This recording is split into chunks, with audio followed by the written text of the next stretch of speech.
through a desert storm and didn't have a clue.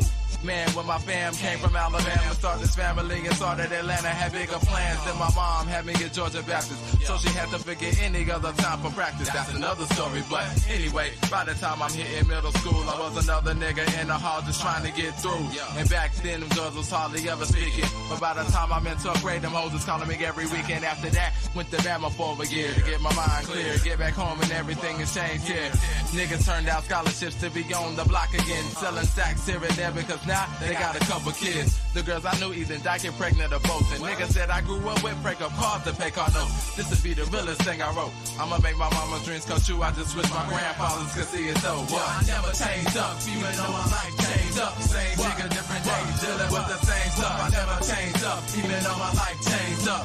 Ask around and tell you what goes down. I never changed up, even though my life changed up. Same nigga, different days, dealing with the same stuff. I never changed up, even though my life changed up. Ask around and tell you what goes down. I always had big dreams of having keys to some condos. Since it's not nose, Little League, Inslee Broncos. It's real, lock my roots up and sign some deals. But now my music's more than just a way to pay some bills. But still, I reminisce on how I used to be stressing. Moms made me go to piano and violin lessons. And adolescence wasn't in the classical, but learn to read notes. Didn't know but get me closer to Grammys and speedboats and Lamborghinis. Women in bikinis, videos and clothes. I'm my own personal genie. Psych, but I made it come true like a wish or two. Meet me at the studio. Hey, bring a swish or two. I never was a chef like Raekwon. Grind hard, make songs. Slave to the rhythm like I'm Grace Jones. Squeeze the same cat he was back then. He'll be the same when the hook comes in. My real niggas feel me. I never changed up, even though my life changed up. Same nigga, different days, dealing with the same stuff. I never changed up, even though my life changed up. Ask around and tell you what goes down. I never changed up, even though my life changed up. Same nigga, different days, dealing with the same stuff. I never changed up, even though my life changed up. Ask around and tell you what goes down. Like a bird with a watch, time flies. I ride by thinking about the past, so quick like Vic, but slit like Rick. Posted up downstairs, chillin', play the Sega. We shoot layup, pimp hoes, cut 'em up like Vega. Made a move, they choose. I cruise like Tom, grubbing on some of that fried turkey from my mom. Boy, Rob, he fresh in that Izard. We mob, he moved out, I got old, had to get a job. 6 Flags, no, I ain't flipping Nick Sags. Picking up a mic, trying to get a big jag. You wonder how I'm living in my MTV crib. Much love to my folks, we in the house playing big. We as kid, I was outside with my cuz. On the back of the patio, they smoking on that bud. But that's the way it is when you live in too deep. And now I'm on the rise like that smoke on the street when it rains. I never changed up, even though my life changed up. Same nigga, different days, dealing with the same stuff. I never changed up, even though my life changed up. Ask around and tell you what goes down. I never changed up, even though my life changed up. Same nigga, different days, dealing with the same stuff. I never changed up, even though my life changed up. Ask around and tell you what goes down.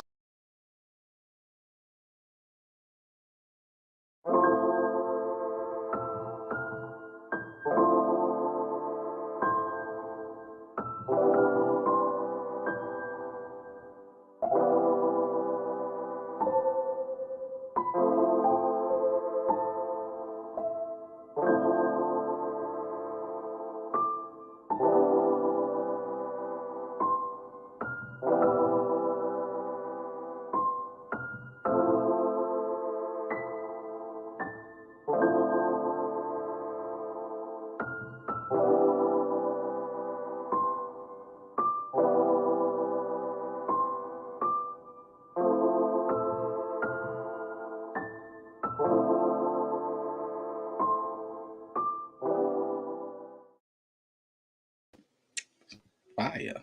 Yo, yo, yo, yo, yo. Welcome back to Mic Check. It's Monday. What's up, Leroy? What's good with you, brother? What's good with you? I'm here with you, man. I like that opening right there. Memory lane. The opening was going down memory lane. We want to give a special shout out to Mike D.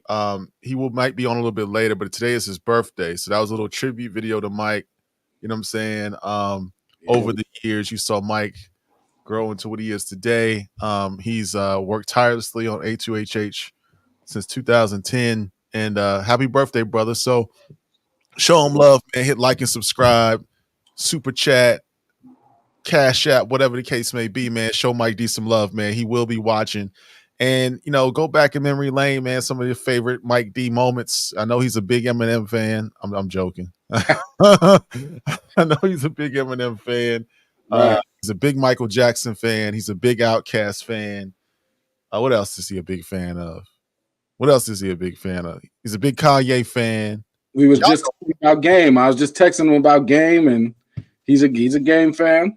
You He's know, a Game fan. So shout out to Mike D, man. He's with his family right now. He's gonna call in a bit later, but we got a good show today. We're gonna talk about a couple things. You know, we're trying to stay away from you know, we tried, Leroy. I really did try.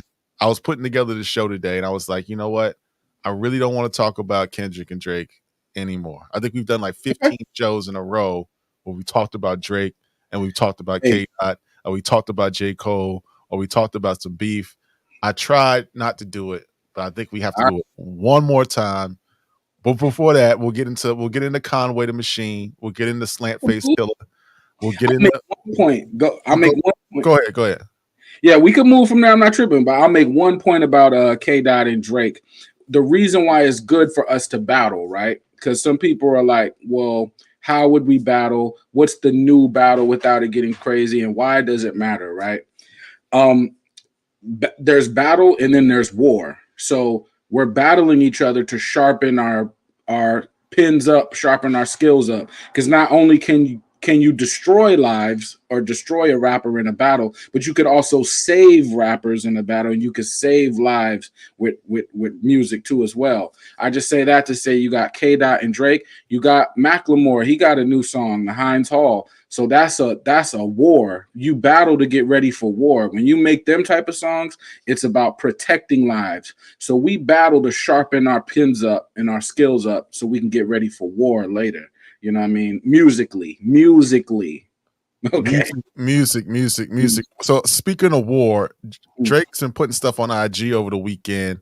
Some have been saying he's been waving the white flag. You know, he posted this over the weekend, says good times, summer vibes. Up next, shows a lone soldier in front of an army of soldiers. Mm-hmm. Think he was putting up the white flag in this post? Hit us in the chat. Let us know if this is a white flag post. He also put up another one. What's the other one he put up? He put up this one. He's dressed in all black, back in the corner. You know, I don't know. I don't know if this looks like white flag talk to me. You know what I mean? I don't know if this is white flag talk. What you think, Leroy? Yeah, I don't know why people are talking about white flag energy. I mean, maybe that's what you heard. I didn't hear that. Unless he says, this is my white flag. I didn't hear that. I think that he's just like, I'm down to battle. But if you're just going to be saying anything, well, then I'm not that excited about it. If you're going to talk about me, make sure it's facts. You know what I mean? Make sure it's real, like, or just come at me a better way. I think that's all he's saying. Like, he's saying, I'm down to fight everybody, but give me the fair one. Don't just like say anything, you know? So the first picture I showed with him standing with this little samurai sitting in front of a whole bunch of soldiers, did that look like a white flag post to you, or does it look like he's in battle mode? What did it look like to you? It looks like he's like, he's like, I'm still down for whatever, but the summertime is coming up. I'm gonna get back on my job and do what I do for the summertime, which is, you know, he makes anthems, you know what I mean? And he does what he does for his culture in that way. Now we could always battle, but he still got a job to do when it's summertime. He got to get it popping.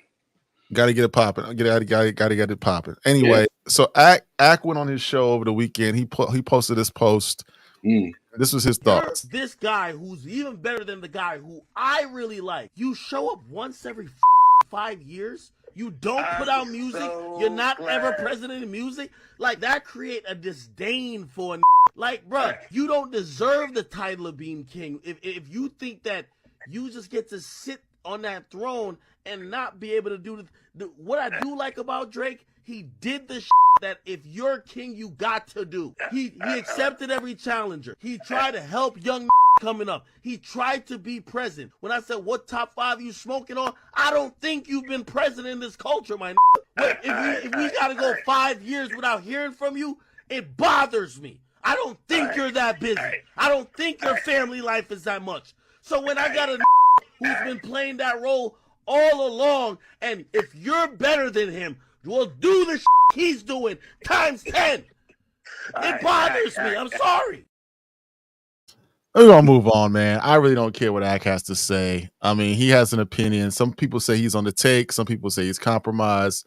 Again, I get his point a little bit. I get his point a little bit to a certain extent. I'm not ready to call K. Dot the king. I think this beef might have been manufactured. It might have been orchestrated by the powers that be. Who knows? Not this one. I think it was bubbling for a little bit. You know what I mean? But I think it benefited. There's some benefit to both sides. Drake looked like he might have took an L, but I don't think this white flag energy. But we're gonna move on, man. I want to. If you got any last comments on this before we move on to Conway. I mean, I think Kendrick, people have always been like, Kendrick needs to come out more often. I think Kendrick has earned the right to come out when he wants to. You know, he makes fine art, not just like a quick fast food art. So if he wants to take 5 years, he already gave you a whole catalog. That's why he can take his time. He gave y'all a whole catalog that y'all would be listening to forever if you really start going down the playlist. So take your time, man. I get it. No doubt. Well, anyway, we got a couple haters in the chat, man. I try not to address the haters, man. You know, every show there's always somebody sent from somebody else to hate. This guy named Mammoth Second, he seems to not like us, but he's still watching and commenting. But have a good day, sir. Send us your email address. We'll send you a shirt, man. We'll send you a shirt and we'll enter you into the drawing to win some free tickets somewhere, man. So send us that, man. Keep watching. We appreciate you. But we're gonna move on to Conway the Machine. He dropped on Friday. Slantface Killah. Did you get a chance to check out the album? And if you did, what were your thoughts on Slantface Killah?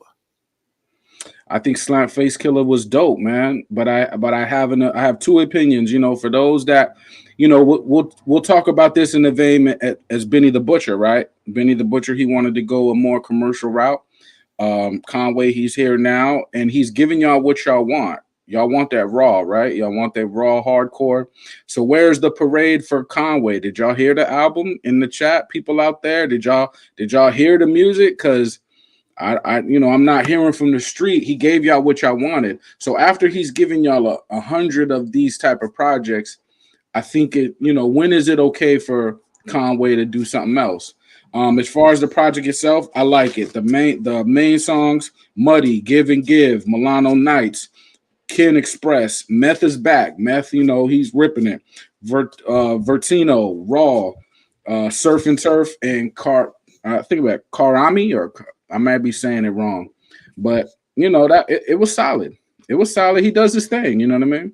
I thought it was a good album. I thought it started off really, really solid. I think it started off. Let me put the track list back up. It started off dope, right? It started off Muddy. Muddy kind of kicked things off. Number 2. Well, the first song actually, Muddy, was kind of dope. It kind of lost me. It lost me at the Ninja joint with Swiss Beats.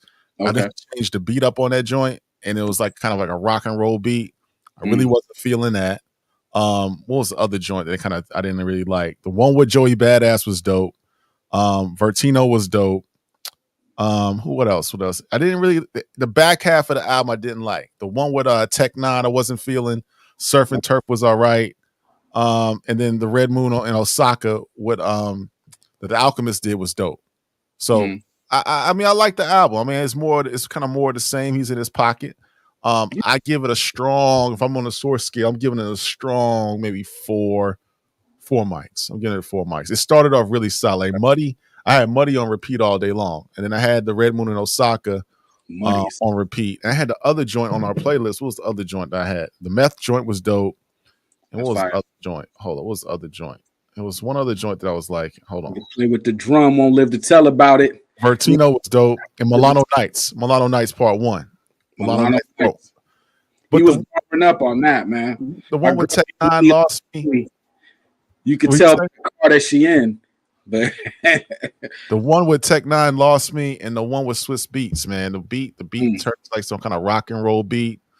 And what was that song he changed his flow on? What was that song? What was that song? That was the one.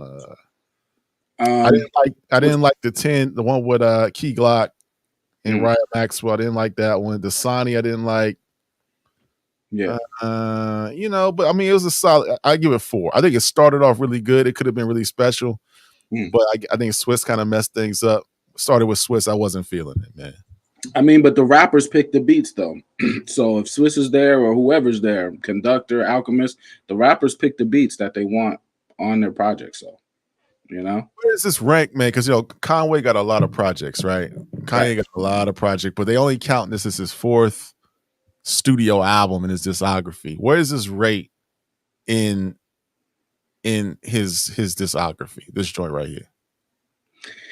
It's hard to say. It's hard to say because Conway is extremely good at what he does, like Ghostface is good at what he does, but they tend to deliver a lot of the same vibes, right? So when I talk about his discography, yeah, there are differences in his discography, but there are also a lot of similar vibes. So it's kind of hard to pick out what is better than what. You know, it's like, and this is why, I say, go different directions. If you make one album that's one way, your next album, make sure you go in a completely different direction.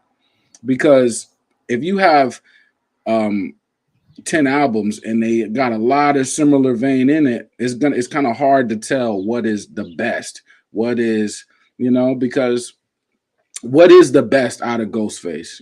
We could say Supreme Clientele, but if we want a number 1 through 10, around when we get to Apollo Kids, Big Doe Rehab, Theodore Unit, different things, it's a lot of the same kind of vibes. You know what I mean? So it's hard to separate. So, yeah, I mean, I think it's better than Won't He Do It. I liked it. Well, no. It starts off better than Won't He Do It, right? Won't He Do It ended strong. Yeah. I mean, this album had the ability to be special, but again, I think it kind of fell off around the Swiss Beats joint. You know what I'm saying? And in the back half of the album really didn't hold up. But I mean, I think it's solid. I gotta sit with it for another week or two. I gotta really sit with it, digest it, see if it falls within. Right now I got it like the 3rd best. Yeah, I mean, if you're gonna make it, this is moment rap, right? When you get to a certain level where it's not about you've made all the money now, you've made all the fame, so what difference does it make? Now it's about making a moment, and I feel like he just stuck to his guns and did what he normally does, and he didn't try to go, jump out the window. But sometimes you got to jump out the window. You know what I mean? Sometimes make that big single. Make that, transitional record, you know what I mean? But as far as just keeping it gritty, keeping it hardcore for the streets, Buffalo, New York, Griselda, underground sound, he accomplished that like he always does. And the rhymes, the rhymes was phenomenal. So, but I feel like next time, Benny and Conway, go all the way. Benny, he didn't go all the way commercial. He gave you halfway in the door commercial. If you're going to go, just go all the way. You might lose bad, but you might win big. It could be volume 1 or it could be volume 2. So go all the way. He is what he is, right? I think he is what he is. I think he falls in from an album making perspective. He falls after West Side. I think he's slightly ahead of Benny as far as making albums. So I think he's still number 2. This album didn't change anything. It doesn't move him past West Side as far as his album making ability. I think West Side out of the Griselda camp still is the one that can paint pictures, cinematic pictures on wax, and it's just different. He's a curator, right? That's what he calls himself. So I think he's a little bit ahead of the game when it comes to making albums. But this album was solid. Again, I got to sit with it, but it is what it is. I don't think he's going to change his approach on the next joints. You know what I'm saying? It's going to be what it is. So. Anyway, let's segue to something else. Another album dropped on Friday. We talked about it a little bit on Saturday's show, but Ghostface Killah dropped Set the Tone. What were your thoughts on Set the Tone, Leroy? Well, when it started off, I was hyped. You know what I mean? 6 minutes and some other joints, pair of hammers. I was hyped. But it is a lot of guest appearances, so it kind of sounded more to me like a compilation. Which is fine. I got no issue with that. But if I'm coming for a Ghostface album, give me the Ghostface album. And with Ghost as well, it's like, if I feel like some people are saying stay in your lane and do what you do. And I understand that. So you could get a consistent thing that you like, right? But if I think I can predict where you're going to go and you go there, it's like, I don't know if that's special to me like that. You know what I mean? So Ghostface, I know he's gearing up for Supreme Clientele too, but Jump out the window. Everybody, let's just do something different. Whatever your style was, what you was making, just try something different and see what happens. Yeah, the first sign that I knew Ghostface album wasn't going to be that good, I was a little disappointed in the album was it's two signs, right? The first sign was the track list. When the track list came out, it had a lot of features, right? It didn't look like a real album. It looked like a compilation. It looked like it was just a mishmash of songs that had no cohesion, no cohesive thought. So I thought when that track list came out, I was like, that's the first bad sign. The second bad sign was when the Nas joint came out. I was talking to my man Super Duper about it. It just felt like they were trying too hard. His voice sounded off. He sounded like he was like, not well. It just didn't connect. And you ever hear a joint, and I tell Mike this all the time, it's like when you try too hard. You know what I'm saying? That's why I think some of y'all gonna roast me in the chat. I think Kendrick Lamar falls in that category of trying too hard to be great. When you're trying to make something so dope, so grand, so epic, you know what I mean? And it just falls flat. So that was sign number two. And then when I heard the album, it didn't alleviate my fears. It did sound disjointed. Now Method Man with the song with Method Man was dope. The song with Ye was dope. But other than that, I just thought it was lackluster, man. I was kind of disappointed, man. Yeah, I mean, Ghostface has his particular style, right? Which he's not going to veer too far away from his style, the style that we know, Ghostface, Iron Man, right? But I think certain producers need to give him a different look. And some of that different look is on here, too. They did try some different stuff as far as, like, they got some songs for the ladies on here. And he tried some different stuff, but it's like, maybe I don't know what he was trying to do. It's called set the tone. Is he trying to set the tone to show that he has the whole New York City with him on his album? Because I would have already assumed that anyway. So, but whatever the tone is being set, or maybe he's just getting people back in the airframe of just hearing Ghostface, But I hope with Supreme Clientele too, because Supreme Clientele 1 is about creativity, right? It's about going as far as you can creatively and doing something that is just pure, pure art. The rhymes on Supreme Clientele is just pure art. He's all over the place with references from all over the place. The music is creative. So I hope with part 2 that, he just jumped out the window, man, and went completely left. I'm here to be different, because if they like it, cool. If they don't like it, that's cool too. I could still be like, hey, we put this music out. You didn't like it, but I didn't do what was expected or the conventional. I went totally left. I took you on in a new dimension, and at least I'm different. And I hope Ghostface does that for Supreme Clientele too. Well, so. I don't know if Supreme Clientele 2 is going to come out. And when the news was first broke, Kanye was supposed to do the whole thing, but that was like what 2-3 years ago. So I don't know if that album's ever coming out. And then, at 30 years in the game, I don't expect nothing different. You know what I'm saying? I expect more to you to lean into your pocket, right? Or do what Nas did, work with a younger producer like Hit Boy, you know what I'm saying? Or so give you a different sound, and you kind of lean into your existing pocket and get some fresh sounds. But this album just doesn't seem like it was put together well, man. Mad Max with the super chat says Conway and Ghost drop duds. They did, and it did. And with the most disappointing dud, because I expected Ghost to be a dud based upon the track list, but the most disappointing dud was Conway, because it started off so dope. I mean, when you start off with Muddy, you know what I'm saying, and then you go from Muddy to Milano Nights, and then you go to Meth Back, and then you go to Vertino, and then Ninja Man started off good when he switched the beat. I don't know why switched the beat and had them guitars and shit on it. It's just got whack. And then and people saying in the chat that Raw with Tech 9 was dope, but I wasn't really feeling that joint. I wasn't feeling 10. The Sonny was cool. Yeah, but the one with Raekwon, the Alchemist did, Red Moon in Osaka, I'm feeling that joint. But I think out of, it's like 4 or 5 songs. 4 songs I thought were just not good. The rest I thought were dope. Yeah, I mean, I get it. And sometimes, unpopular to people's beliefs, sometimes you're not going to have a good album. People be like, oh, this album wasn't good. Yo, y'all try putting out 20 albums and let's see if everything you make is going to be dope. It's not that easy. You know, it's not as easy as, you know what I mean, people think you can just be dope for 30 years every day. It's not that easy, man. So these guys are still doing their thing. Sometimes they're gonna hit, sometimes they're gonna hit the target, sometimes they're gonna miss. You know what I mean? But we it's opinion based, right? There are certain metrics that's not opinion, but when it comes to these particular albums, either you like it or you don't. Both albums to me started out strong and kind of, fell back, you know what I mean, towards the end. But it's like to be Ghostface Killah is not easy. Like, he's arguably top 10 of all time, discography wise. So so that's 1,000 songs he done gave y'all. If y'all think that y'all just gonna make 1,000 songs and everyone is gonna be fire, no, it's not. Like, it's not. You know what I mean?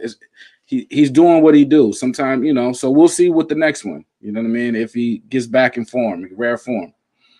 So I talked to Mike. Mike wasn't feeling the albums either, but he did. And I'll let him talk about it when he comes on the show a little bit later. Today's his birthday. For those who are asking, shout out to Mike D. It's his birthday today. He's out with his family. He'll be on a little bit. If not, he'll be on Wednesday. He said that the album that he most enjoyed over the weekend, you ain't gonna believe it, Leroy. What's that?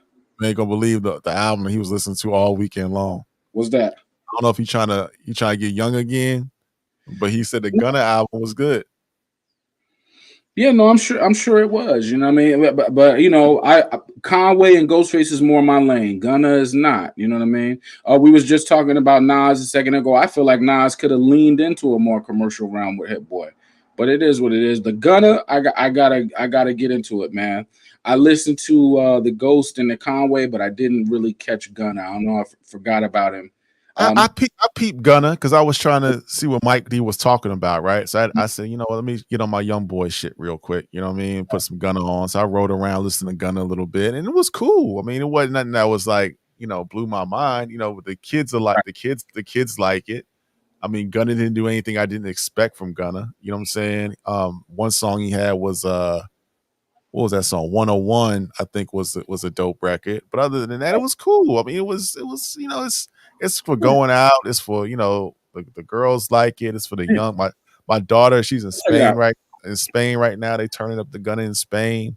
I mean, it's just it is what it is. It's not for me, but Mike seems to enjoy it. Little known thing about Mike. Mike does tap into the young sounds. Yeah. He does like Gunna. He's a big future guy. Always been like that. So Mike's always been into what the youth is like listening to, also with the old school shit as well. But yeah, man. I don't know. Has anybody listened to the Gunna in the chat?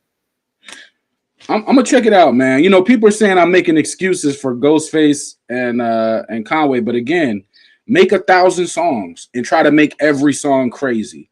The chances of you doing that. So if y'all can do that, then y'all could talk to Ghostface and Conway. But I don't know. Gunna, I'm gonna check him out. The young energy, you got to get with that too. Music is an evolving thing. So people that don't like Kendrick Lamar, they're not hearing everything he's doing. He's a bridge. Well, in my opinion, I could be wrong, but he's a bridge between the old school and the new school because he's right in that age that's in the middle. So you're hearing the clashing of the styles coming together. So both sides are going to be a little pissed off by that. You know what I mean? The old school side is going to be like, nah, this sounds a little too young. The young might be like, nah, it sounds a little bit too old, OG. You know what I mean? So it's the fusion of both that Kendrick is doing. With Gunna, hopefully that's the case. But y'all put me up on Gunna, man. I missed the album. This week I'm getting ready for Mock Hami and Rhapsody. The next week, Brother Lynch is coming back out. That's another thing. Season of the Sickness too. But it's a lot going on, man. It's a lot going on. And again, pumping out music as fast as these guys pump it out, even though you may think it's coming slow. Someone like Conway, he done gave y'all like 10 albums in the last 2 years. So that's not easy to do, y'all. That's all I'm saying. I mean, it's nothing that just was wow. Like nothing really came out that's like blew me away, man. I'm looking forward to the Pete Rock and Common joint. I'm looking forward to that. I'm looking forward to the Nas and Primo joint. I was looking forward to Vultures too, but that kind of got buried under the whole Kendrick Lamar and Drake stuff. It ain't really nothing out. You know, Raspy's coming out. You know, I mean, it's just, I don't know, man. It's just a period. I thought Conway, it started off right. It really was promising. You know what I'm saying? I was listening to it all morning, preparing for the show. So I enjoyed it until we got toward the latter part of the album again. But I did go back. And I did something that I didn't want to do. But my boy Conway, we have a show, comes on Thursdays, trying to get him ingratiated in the hip hop community. So make sure you go check out the last video we did about Drake and K Dot. He said something that said Mr. Morale and the Big Steppers is an album years from now that we're gonna go back and look back and be like, that was a dope album. So I said, okay, I'm gonna take some time to listen to Mr. Morale and the Big Steppers again. Right. And I hate to report, Conway, no sir. No, sir. That album is not that. I don't know what people are hearing, but that album is not. The album's trash. I'm sorry. It is what it is, man. Trash? The album is trash. I get it, man. I get it. It's not what you're used to hearing. It's not what you're used to hearing. I'm used to hearing good music, and this is not good, man. What is music or what is bad music? It's some things that don't sound good to my ears. That shit don't sound good, man. So I don't know what Vay was talking about. I didn't like any songs on here, man. The only song I like was Father Time, was cool. United in Grief, Worldwide Steppers, and I mean, these songs are okay. I mean, I don't know, guys. I don't know, man. I don't know. Again, though, Kendrick Lamar, his job is not to hit one audience. His job is to hit every audience. So if you're mainstream, if you're underground, if you like love songs, if you like materialism rap, if you like gangster rap, if you like party rap, if you like all the kinds of raps you could like, his job is to hit everybody across the head. So 99% of rappers, their job is only to hit their target audience. Kendrick's job is to hit everybody. So the music is going to come in sections. They're going to come in different in these sections of different quatrains and 8s and 16s. They're going to have different vibes, even if it's the same beat. The same beat, he's going to pull out 3 or 4 different vibes in the same beat. And then he's, so it's like Kendrick is doing a lot. So this means everybody who listens to rap is going to have something that they either really like or something that they don't really like. But again, with a Kendrick song, his job is to hit 10 people with one song. Most rappers are only trying to hit one person with one song. Like, I'm the lyrical guy, so I make the lyrical song. I'm the party guy, I make the party song. I'm the hustler, I make the hustler. Or I'm the business guy, or I'm the player. So they're all trying to hit one section. Right? Kendrick is hitting all the sections, so that's very hard to do, y'all. And I understand people are saying you don't like that, but learn how to. I know this is gonna sound crazy. Learn how to listen to music that you don't like and start to pull out what is good about it. When it's over, you're still not gonna like it. You're still not gonna like the music, but as long as you can identify what's good about it, well, then you understand what's good. People like, I don't like Eminem. You should listen for why you think people might like Eminem. Let's figure it out. Why would you like Eminem? So the same with Kendrick. Why would you like Kendrick for? Let's try to figure that out, because this person is selling out arenas, y'all. So if you don't like what he's doing, that's fine, but it should be studied. If you're going to be in this music thing, is what is he doing that sounds so bad, but everybody is gravitating to it? I mean, we can study it, but I mean, I respect where you're coming from. We can study the music. There's a reason why, record labels sign artists, and artists have management, artists have producers that they work with, and they reach different audiences. But at the end of the day, to me as a consumer, not even as a critic of music, if does it sound good or does it not sound good? And it just, Mr. Morales and the Big Steppers, to me, it's not an album I'm gonna wake up to like I need to put that record on when I'm in the house, cleaning up or playing with my kids or driving on vacation. I'm just not gonna play that record. Now there may be people that like it, And there's people in the chat saying that this stuff is good, but it just doesn't sound good to me. When I put that album in comparison to Section 80 to me is a record that I can play by Kendrick Lamar. Even Damn, I like Damn more than Mr. Morales and the Big Steppers. You know what I'm saying? So it's just a little bit different. It's sometimes it comes down to the basic thing. Sometimes does it sound good or does it sound bad? You know what I mean? Is there a rapper that y'all like everything from? I've never heard a rapper that I like every song from in my life. So if y'all have those rappers, cool. No, but some people are close. Some people got like 80%, 90% of the stuff that I like. I would say for me, and this may sound, he's got a lot of music. I would say about 80 to 85% of the stuff that Kanye made, I like. It's not about 80 to 85%, maybe 90%. I mean, you don't go into a Kanye album and be like, oh, this is just totally trash. I can't think of one. I mean, I can't think of one. I mean, you might say 808s and Heartbreaks, but I like that album. I don't think that's a trash. You can say Pablo, The Life of Pablo, but I don't think that, you can say Yeezus. I think to call something trash, right? We come from a hardcore hip hop angle, so we call shit trash. That's our language, is to say trash. So someone could come out with a that'll smash the whole country and we'll be like trash. Like I just mentioned Macklemore. If we hear Macklemore, we'll be like, oh, trash, just total trash. Well, when Macklemore comes, he's hitting the whole country, bow, and everyone's turning around to what was that? So people may want to investigate, why is this person hitting so hard if he's so trash? You know what I mean? Yo, Kendrick does his thing. You may not understand what makes Kendrick dope, and I get that, but he's dope. Taylor disagrees with me in the chat. He says that the last 6 Ye albums are bad. I disagree. I don't think Donda was bad. I don't think you can't sit here and say, the Vultures Part 1 was bad. I thought Vultures Part 1 was dope. You know what I mean? So I disagree with that statement. I think you can, now you say Late Registration, you go Graduation, you go My Dark Twisted Fantasy, you go College Dropout. It's not at those levels, but I don't think these records have been trash per se. So I still say 80 to 85% of Kanye's output, I rock with. I think like this, man. I rap, everybody raps. I think if I rap to a certain person, like I'm a rap to a guy who's a lyrical head, and then I rap for him and then he's impressed, right? I don't think that's surprising to me. Like if I say something lyrical to a lyrical head and he likes it, I don't think that's surprising, because that's what I expected to happen, right?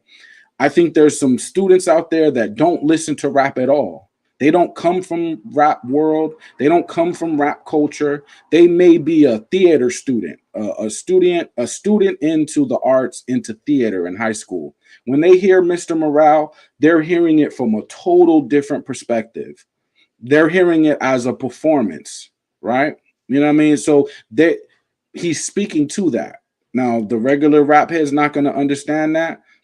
It is what it is what it is. But I think we should reach out to people that aren't necessarily ingrained in the culture, because when we reach those people, what did you expect? I already knew I was going to reach you anyway. If I do a boom bap album and then do it in front of a boom bap crowd, I think I know what the reaction is going to be. Why not try to go to a whole different sector where people don't even rock with hip hop like that and pull them into it? No doubt. And let's go to Vultures real quick. Not Vultures. Let's go to Donda, because somebody said Donda was mid to trash. Let's run it down real quick. So Donda starts off with the Donda chant. Okay, we don't count that one. Jail. I like Jail. Jail was a dope record. God Breathed. The homie wrote Jail. I'll get it. The homie wrote Jail. Oh, really? Oh, yeah. Oh, yeah. Check the credits. Mark Williams. Angela. The homie wrote Jail. Okay, no doubt. God Breathed was cool. Off the Grid was cool. I like Off the Grid. Hurricane was dope. Praise God was okay. Jonah was okay. Okay was okay.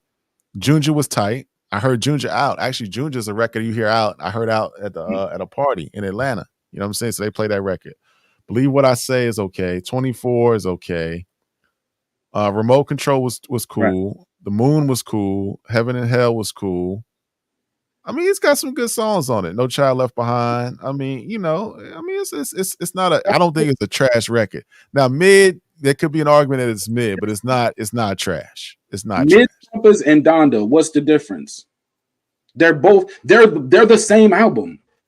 That's the same album. Donda, Mr. Morale. What is the musical difference? Somebody bring Off the Grid and Praise God and Junja sound any better than anything that's on Mr. Morale. Anything. Those songs ain't Silent Hill, Rich Spirit, and Die Hard. Those are the same songs. Jail Part 1 and Jail Part 2 is better than anything on Mr. Morale. That's not Worldwide Steppers, United in Grief, or Count Me Out. Same song. No. I don't know. I don't know, Leroy. I can't rock with you on that one, brother.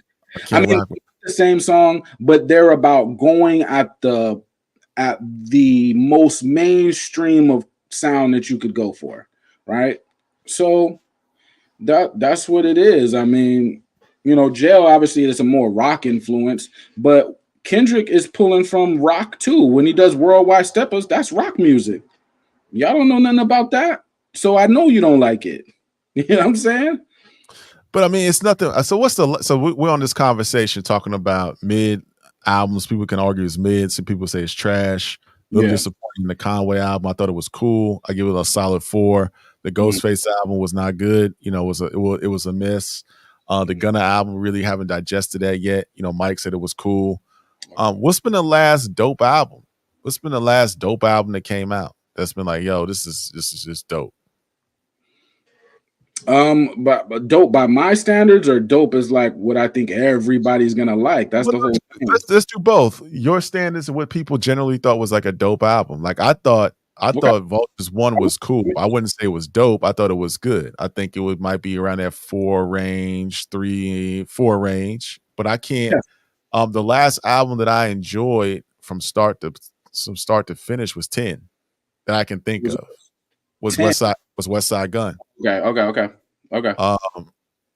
trying to think.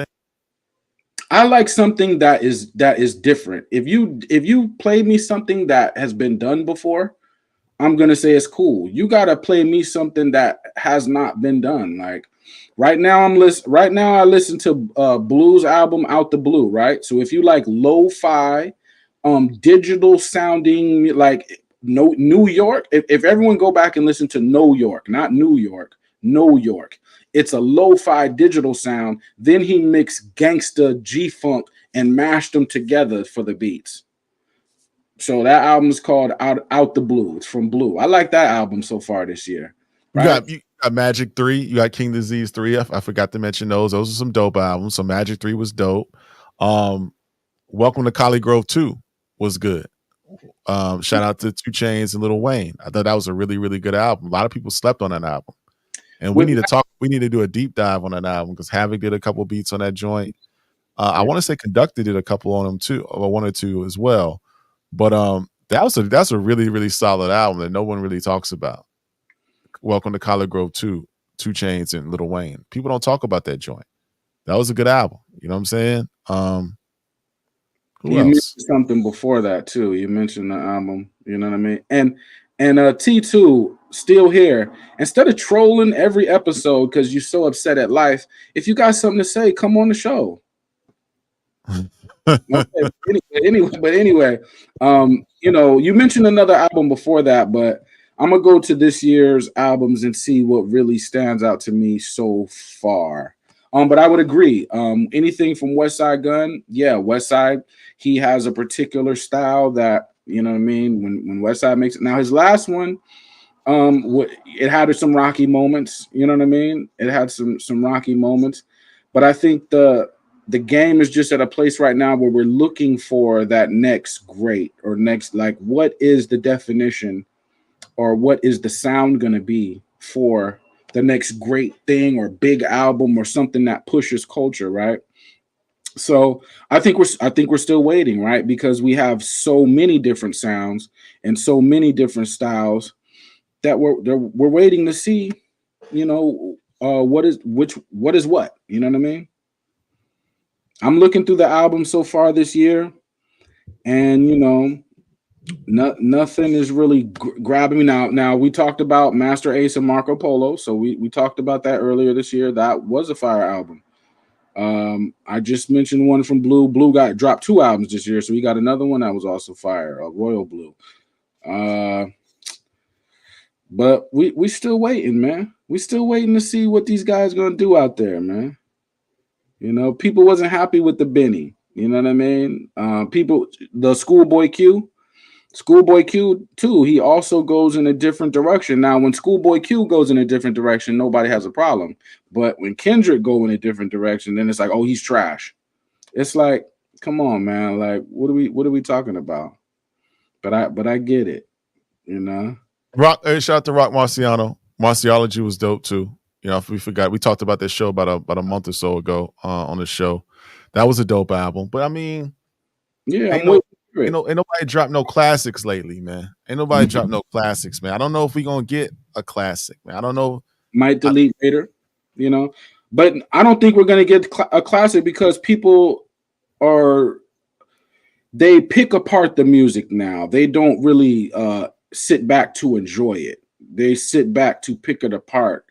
So in that climate, the classic is pretty much dead. I mean, you're not going to get those unless, you know, one of y'all want to prove me wrong, rappers out there, go ahead and make a classic. But people are not listening to enjoy the music. They're listening to pick it apart and, you know, break and talk about why it's so trash, you know, instead of just enjoying it. So the classic is gonna be hard pressed to make it through that. You know what I mean? Nothing is good enough. Like nothing. If it's good, it's not big enough, or the beat didn't do, or it's not pure enough. It's not whatever it is. It's something that you're just not gonna be, or it's not Nas. Anything not Nas is trash, right? So everyone is trash except for Nas. So it's like a classic not really going to survive this type of climate, you know, in my view. Now, if one of y'all want to go make a classic, prove me wrong, I would love to hear it. I would love to hear it. So, I mean, I guess we waiting on the fall off. I guess the fall off is going to be the classic. Hey, man, Cole is smart. He got out of the way of the nonsense, right? Because he knew that it was going to be a lot of, you know, low blows thrown or whatever. So he may deliver, and you know he had some joints before the melee between Kendrick and Drake. He had some joints that was fire. You know, his last album.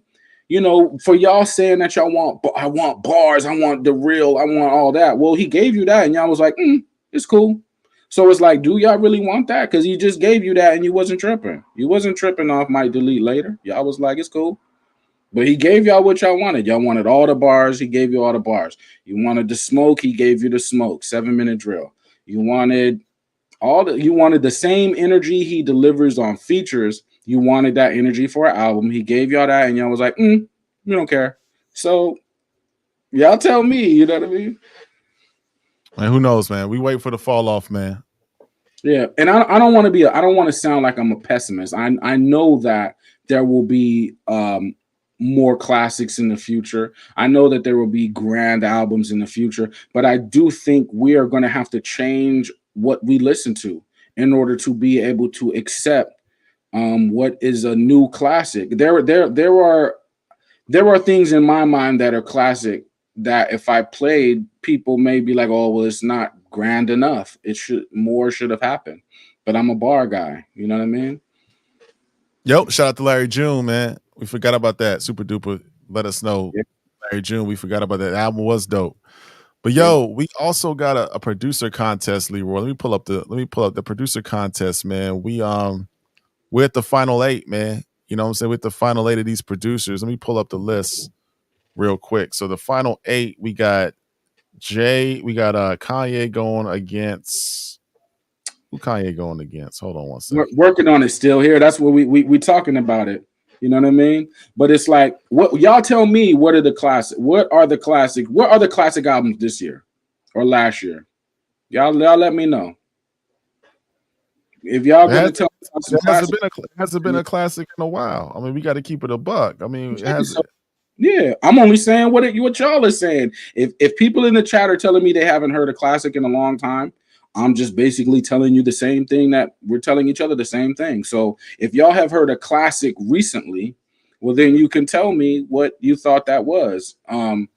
Truth be told, of AZ, I didn't think that was a classic of his. Magic 3, even though it was a great direction, I don't think that's in the classic vein of Nas. Great album, though. You know what I mean? But I think Nas doing whole albums by himself, where there are no people that can deliver hooks for him, I don't know why we would do that to Nas. I don't know why Nas is not getting beats with hooks already on him.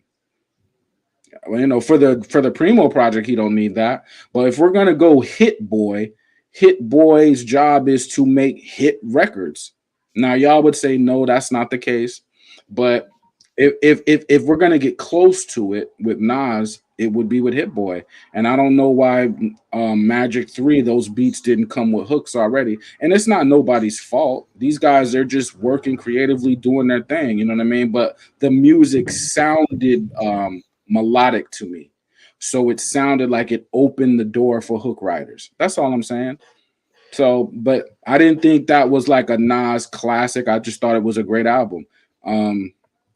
So, but y'all are not listing a bunch of, I don't see a bunch of albums that you guys are listing. So again, with the classic, this is the streaming era or playlist era.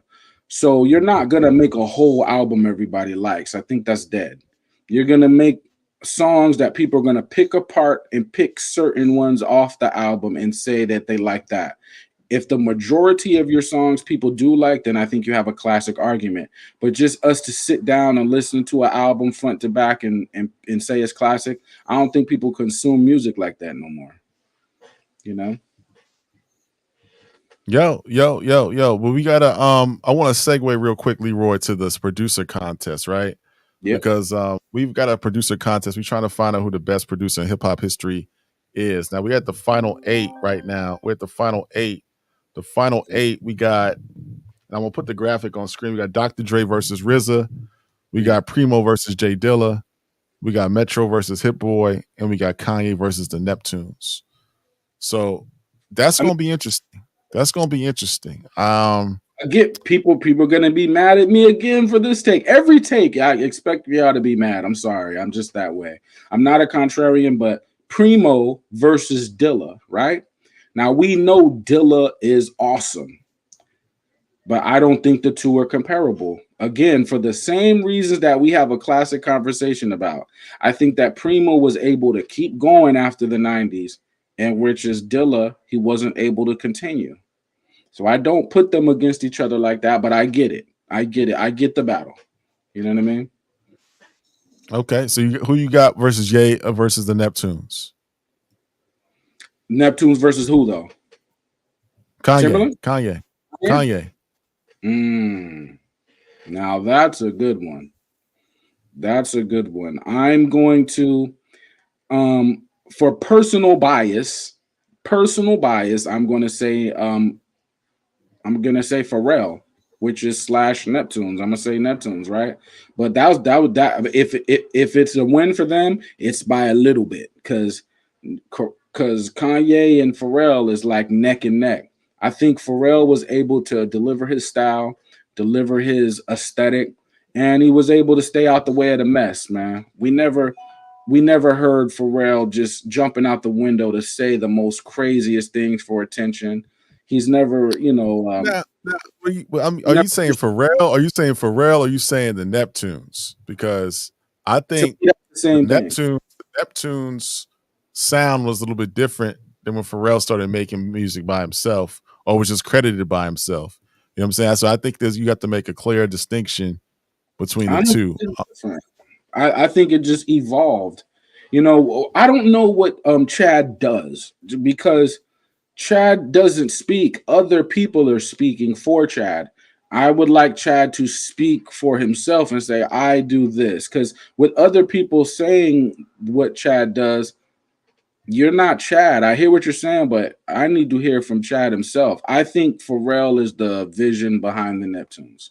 Me personally. Now, I don't know, because it sounded different. It sounded different. Like I hear like the like I think I heard more synth in the sound when Chad was around. I think the drums sounded different. I just think it was a different sound altogether. I think Pharrell is dope. Don't get me wrong, but I do think you can't discredit. And I think a lot of the percussion and the drums and the kits was a Chad thing. You know what I'm saying? I could be wrong. Correct me in the chat if I'm wrong. You know what I mean? If he said that's my thing, I would be like, cool. But I never heard Chad say that. People are like, Chad does this. Tell me the interview. I'll go watch it. I never heard Chad say that. When it comes to like the instrumentation, I'm always hearing Pharrell talk about instrumentation. Like he'll talk about that in nauseum in multiple interviews for the last 20 years. So when I'm thinking Neptunes, I'm thinking Pharrell because Pharrell is so vocal about like, yeah, we did that, then we did this, then we play that, and we pull into this instrumentation, and then we, he's always talking about the music, so and then he's talking about he's talking about where the music came from. Like, oh, I was listening to this rock record, so then I went into the album and started thinking of a different way to play this. Like he talks about the music behind the music. So it makes me think he must be very instrumental in what goes on. Yeah, I mean, he's more out front. But it don't mean that he wasn't, that he wasn't, instrumental of what was going on. You know what I'm saying? We got LT and Super Duper in the building. LT, what's good? Super Duper, what's good? What's happening, Fatty? What's really good? What's good? What's on your mind today, brothers? Man. Oh, man. LT. Yes, sir. Can y'all see me? Can you hear me? Yeah, we can see. Okay. Yes, sir. Okay. Yes, big blessing. How y'all doing? Like I said, shout out Leroy, shout out Ron, shout out Mike, shout out the whole platform, Super Duper, everybody. I was saying, I got a shout out too, man. Just on a good note, the communication, the interaction with y'all, the people in the chat, man. Salute to y'all as well, man. Y'all bring them on. It's a lot of people with a lot of strong opinions. I want to see more people too, man. Get up here and speak their opinion as well. Like I said, I represent doing the marketing and promo with BSF, Benny the Butcher, his whole team on this tour right now, wrapping up. That everybody can't go join, just get in. But as far as production go, like I say, dealing with conductor as well on this side. I love Kanye. I think he just revolutionized the sound, man. Kanye even with the samples on up to now, just the experimental style. And like y'all kind of was saying with the Neptunes, I lean towards Pharrell myself. He just made a few just more that just hit me. So, with production. With me, I rock with a lot of the new guys as well. Tay Keith, man, I'm rocking with Tay Keith heavily. Metro Boomin, Weezy out of here, a lot of those as well. But yeah, LT, real quick, LT. I know Benny the Butcher is a busy man, and we don't want to take him away from his busy schedule and what he has to do. But people are waiting, man, at the Pendulum. He said he was going to come through. We know that he's busy. He got stuff going on, but I would tell you there's 100 students that just love this guy, and they would love to meet him. So whenever he comes through, the door is open, man. I just want you to relay that message, man. Hit me, Leroy. Hit me, Ron, for sure. Get my contact from Mike. Hit me up. Let's sure. We will, brother. No doubt, brother. No doubt. We'll make sure. Thank you for checking in with us, LT, man. Any parting thoughts?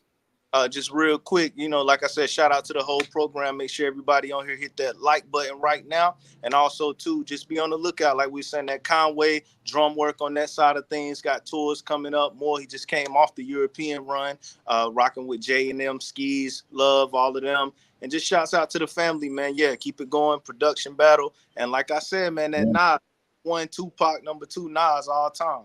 For sure. Jay in there, too. No doubt, LT, man. We always appreciate you coming in on, brother. Check us out on Wednesdays, man. Check us out on Saturdays. Check us out on Thursdays. Shit, we're gonna be on 7 days a week soon, man. we gonna keep it rocking. We ain't worried about what the haters say. We keep it rolling, man. We're gonna have some new hosts in here. We got new shows. A2HH gonna keep going, man. But LT, man, we really appreciate you, brother. Hey, y'all stay blessed. Hold it down. Blessed. Yes, no doubt. Super Duper, what's good, brother? What's happening, Ron? What's going on, Leroy? What's good? What's good? What's good with you? I'm disappointed in all the albums. Both of the last 2 albums. The Conway was cool. I mean, it got a couple tracks on it. I won't throw it in the trash. But I told y'all before, man, Ghost is in my top 5. So I'm super disappointed in the album. It's almost like I wish he wouldn't even did it. Like really, to me, it was too many songs for the females on there. It just really just wasn't. It was just a boring album, even with the features that they had on there. Like the album don't make a lot of sense to me.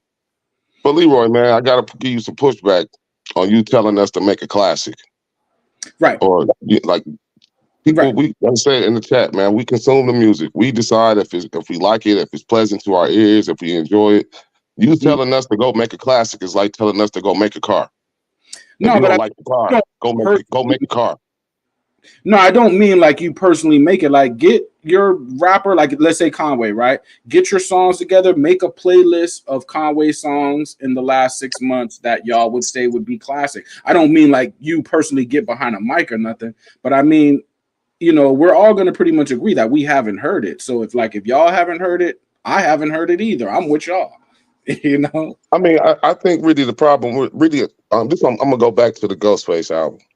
The problem really with the album, to me, is the production, and that it's a hesitancy for me to even expect anything great from older rappers now, because I feel like they so stuck in the past, and they're trying to stay true to a sound of whatever sound that they had when they came out, and they feel like they have to stay where they are instead of really improving on what they do and adding to the repertoire and rapping over more modern sounding beats or even changing their sound.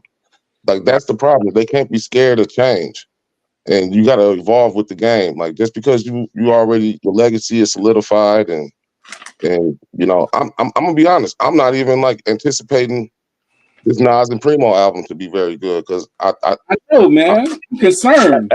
At this point in time, it's like, do I really want to hear Primo's production like that? Now I know Nas gonna be great, he gonna perform, but it's just that sound of like being stuck in 95 or 96. Like we don't have to be like that, really.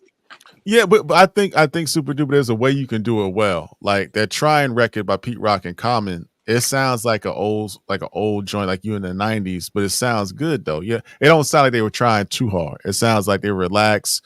I'm even thinking about the No ID joint that I think No ID produced this, Ghetto Dreams with Common and Nas. That sounded like, you know, it wasn't sounding like force. Even some of the records on the KD series and the Magic series, you know what I'm saying? When Hip Boy was bringing back some of those older sounds, you can still do it without it sounding like you trying to chase old glory. You know what I mean? So I think that's what I think the point that you're trying to make is that the rappers sound like they're stuck in the past, trying to regurgitate old, and it just sounds forced. But I thought the Common and Pete sounded really natural to me. Unlike I thought the Nas and Primo sounded forced. That's just my opinion. Yeah, I agree. I go to Primo, like we all have our favorite restaurants, right? Or our favorite restaurant, right? When you go to that restaurant, you go there for what they got. I go to Primo for what I came for. So I'm not going to be disappointed. Like now, if I could be disappointed if it's just garbage, but I grew up on Gangstar, MOP, Group Home. So I'm all right with Primo. Whatever decision Primo makes, I'm all right. I grew up on Primo, so I go to Primo for that sound. So, but the way you even talk, man, you sound like you forced yourself to like music. You just forced yourself to like it. You don't want to be critical of it, or you just going to force yourself to like it regardless of how it really sounds. Like I mean, Leroy, how can we even take what you say serious? Well, it's like when you don't really want to like really put a real opinion in it. It's like you just like everything. It's not nothing's bad. You don't say nothing's really bad.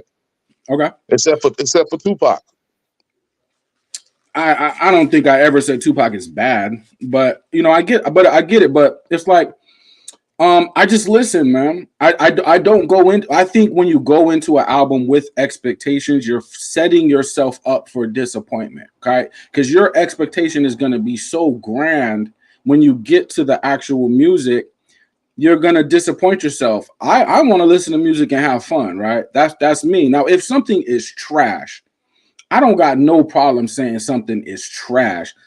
I don't hear things that is straight up trash. Like in the chat, they say albums are trash, like there was horrible music. I don't really hear that. Like trash, I may hear something that's not to my liking, but just trash. Leroy, we're gonna find somebody in the chat. We're gonna find an album that you're gonna say trash. We're gonna find it. It's gonna they exist. We're gonna find one tonight. We're gonna find one tonight, Leroy. Because the people want to hear you, you say it. And we want to give the people what they want. We want to hear Leroy say I'm trash. I'm a creative. So it's like, I'm gonna start first. Mid-steppers, Mr. Morale. I used to call it Mr. Morales. Where's Mr. Morale? Mr. Morale and the Big Steppers is trash. I said it. People got different levels. I said Tupac was great, and people said you're disrespecting Pac. I called him great, and they said that's disrespectful. Like, great is not a good word. So I can't win. You know what I mean? It's like if I say it's great, you're saying that's not cool. I'm not gonna call nothing trash. Again, I'm a creative. So it's like if Kendrick is creative to me, do I have to like everything he does? No. But the fact that he's willing to be different. A lot of rappers that y'all name, they have been delivering the same music to y'all for 20 years. To me, that's a layup. That's a layup. They're not trying to do nothing different. They're delivering you the layup. Show me something where they step out of their comfort zone and go completely left. Show me that. I won't even call them the mid-steppers. I won't even call it trash. It's just, for me, it's just not for me. I just don't want to hear a rapper rapping about what he was rapping about on that album. Like, for me, he should have kept it. So I won't call it trash. I mean, the man won awards for it. You know, some people like it and some people hate it. But it's, for me, I haven't listened to it enough to really call it trash. So I'm not even gonna do the album like that, because from the first listen, I was just like, it's nothing here for me to really go back to and listen to. So I'm not gonna knock the album because I didn't listen to that album over again because I didn't like it the first time I heard it. I'm not gonna force myself to like it and try to play this mind game with myself and try to make myself intellectually like it. Right, and that's how I felt, man. Yeah, that's how I felt, man. And a lot of people, you know, I just kind of, you know, I've been like, again, you know, Mike and I and Maurice, we started According Hip Hop back in 2010, and we, you know, when we founded it, it was all about music, and it kind of grew into, you know, a media platform, and now this podcast, and we got some other ventures that we're working on. But I want to do a show where I kind of give people inside my mind and let them know what the albums that I like, you know, like Hard to Earn and, you know, Paid in Full and Kendrick, the Truth. And when Kendrick Lamar first got on the scene, Mike was like big into Kendrick, right? He was like, "Yo, man, you gotta get into Kendrick, man, Section 80." And I couldn't, like Super Duper said, I couldn't force myself to like it. Man, everybody around me was saying how dope these Kendrick projects were, and I just didn't like them. Now they may be good, they may be great, you know what I mean? For some people, but I just couldn't. I wasn't gonna lie to myself, you know what I'm saying, to say I liked something because everyone else liked it. You know what I'm saying? It just wasn't for me. So I'm not gonna say it was bad, but the album that I heard today, Mr. Morale, it just didn't sound good to me. Kendrick's a West Coast album guy. When I listen to Kendrick, I say it's cool, and I don't really trip. Like, I'll listen to his album and I say it's cool. Like, that's on first reaction, right? But I'm in California, so as soon as I step outside, it's Kendrick. Every block I go to is Kendrick. All the neighborhoods, all the different streets, I'm turning different corners. Kendrick. So yeah, it starts to ring off to me different because I'm seeing his impact in the street in California. So, you heard people was playing Mr. Morale in California? You was hearing that? Oh yeah, Mr. Morale was going off. Mr. Morale was. That's not even like what. I don't believe you. I think you're just saying that right now. No, what song is even like a listenable song that you riding around and listening to? What song? Like My Auntie's a Man Now, or what song are they playing? They played Silent Hill and Rich Spirit Into the Ground and Die Hard. So those three songs was hitting back to back. Boom, boom, boom. 3 singles out the gate. That had California turned up. So I'm seeing this in the street. So it starts to play into my mind like, maybe it's not so bad because I'm seeing people enjoy it. Now I go back to the album for what I like. You got United with Grief. It's certain things that I do like, Worldwide Steppers, but I'm seeing the reaction in the street in 95. So maybe it's a hometown thing because I never even heard that album coming out of a car ever. Like so, but yeah. you know, that's neither here nor there. Like I said, people listen to it, and certain people like it, certain people love it. I'm one of the ones that I like Donda. I liked Donda. I thought Donda was a pretty decent album, especially for it to be considered a gospel album. You know, I thought it was pretty cool. So I guess, you know, it's to each his own. You know what I mean? Everybody gonna like what they like, but I think Donda is way better than the Mid Steppers. Oh yeah, I'm with you on that one, man. Donda, I mean, you got Junja is like the Junja part 1 and part 2 is better than anything on Mr. Morale. But let me ask you a question, Super Duper. What's the last classic that you can kind of think of? I don't like to use that word. To me, that it's scary to use that because if the album don't have like enough replay value, then like, is it really a classic? Like I told y'all, to me, I mean, last true classic that I would consider a true classic, and maybe it's just me, but the last album I would consider a true classic is Return of the Mac by Prodigy. That's the last album. Everything else that's been coming out, it's been all right. It's been mid. Like I can't really. Excuse me, hold on.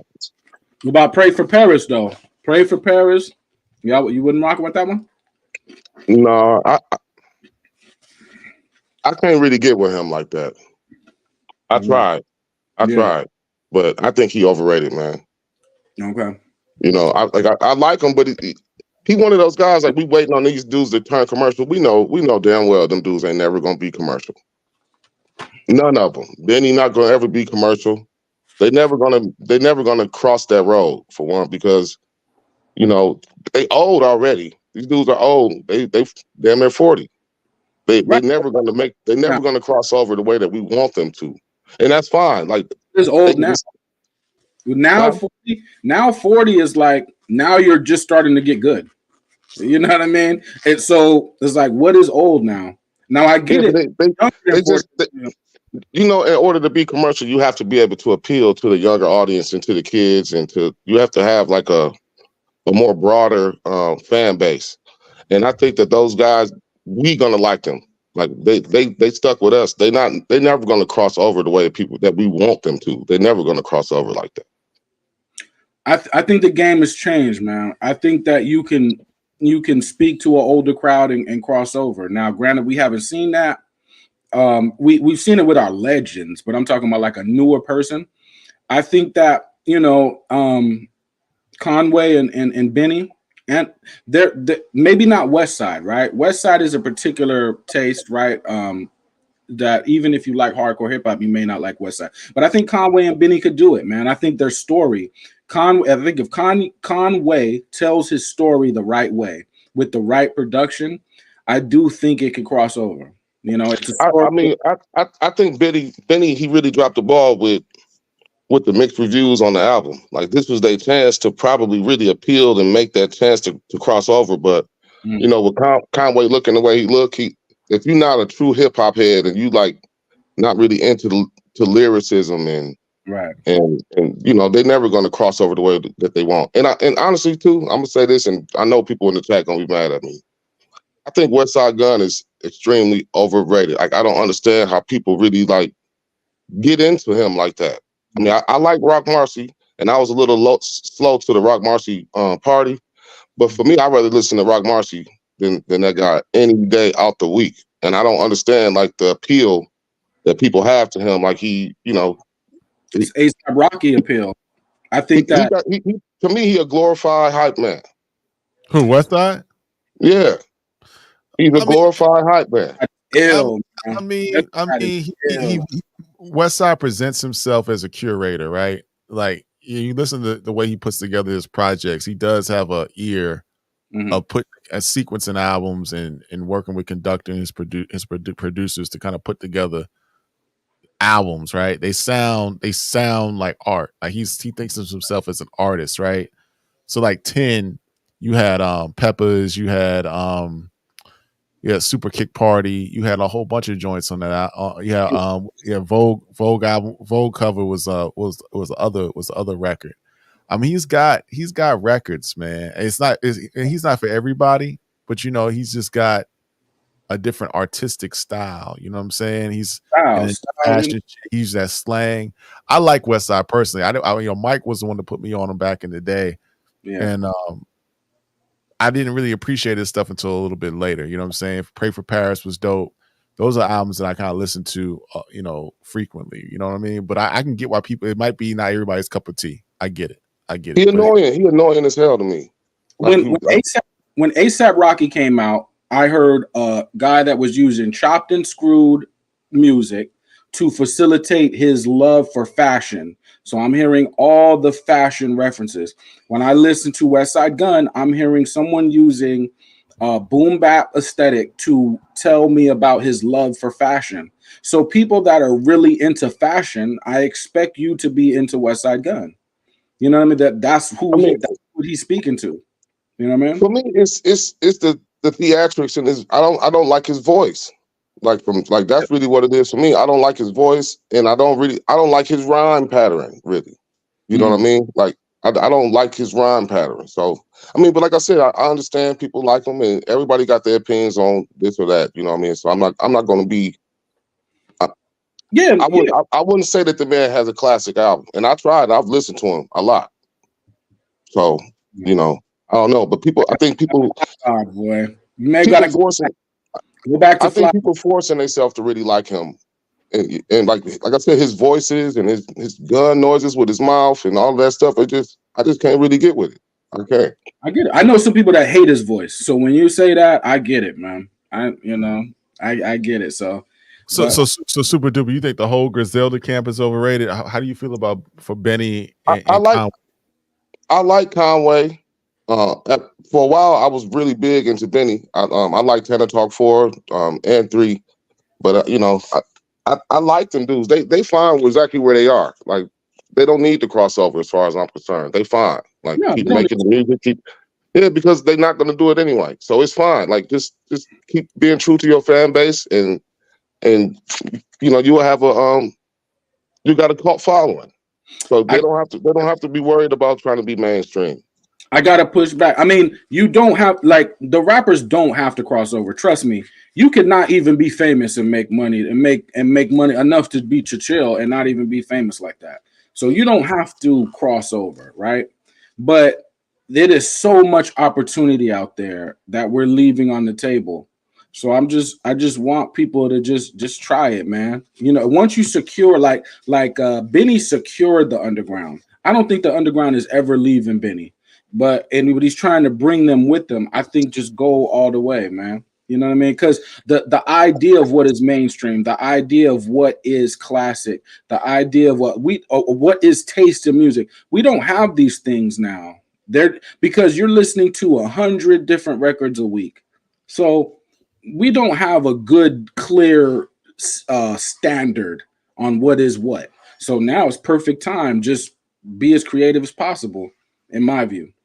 I mean, just to me, like I said, I mean, we just be satisfied with the fan base you got, and stay true to yourself if that's what you want to do. You don't have to worry about like trying to be on the radio and trying to make them songs, because your fan base is already a fan base. Like you already gonna sell the albums that you're gonna sell, and then maybe eventually your audience will grow. But just stay true to yourself. I think when they go out there and they try too hard to appeal to these younger audiences, or trying to make a crossover, when you calling yourself or making an attempt to crossover, that's when you can lose a lot of your core fans, and that's where the judgment comes in with the music. So like with the Benny album, the Benny album was fans anyway when he tried because he kept it gangster with the album and he lost his fans core base anyway. But that's what I'm saying, because it was like a forced attempt to cross over, and I'm saying the music is still gangster though. What songs is the crossover songs on Benny's album? I mean, Big Dog was an attempt. Big Dog, that sounds kind of hard, bro. That sounds like some street shit. You know what I mean? I get it.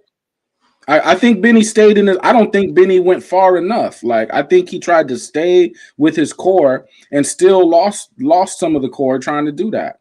You know, like I understand people are saying people are trying to reach, and maybe you are, but I think Benny, if you put Benny in a mainstream setting, I think he's still Benny.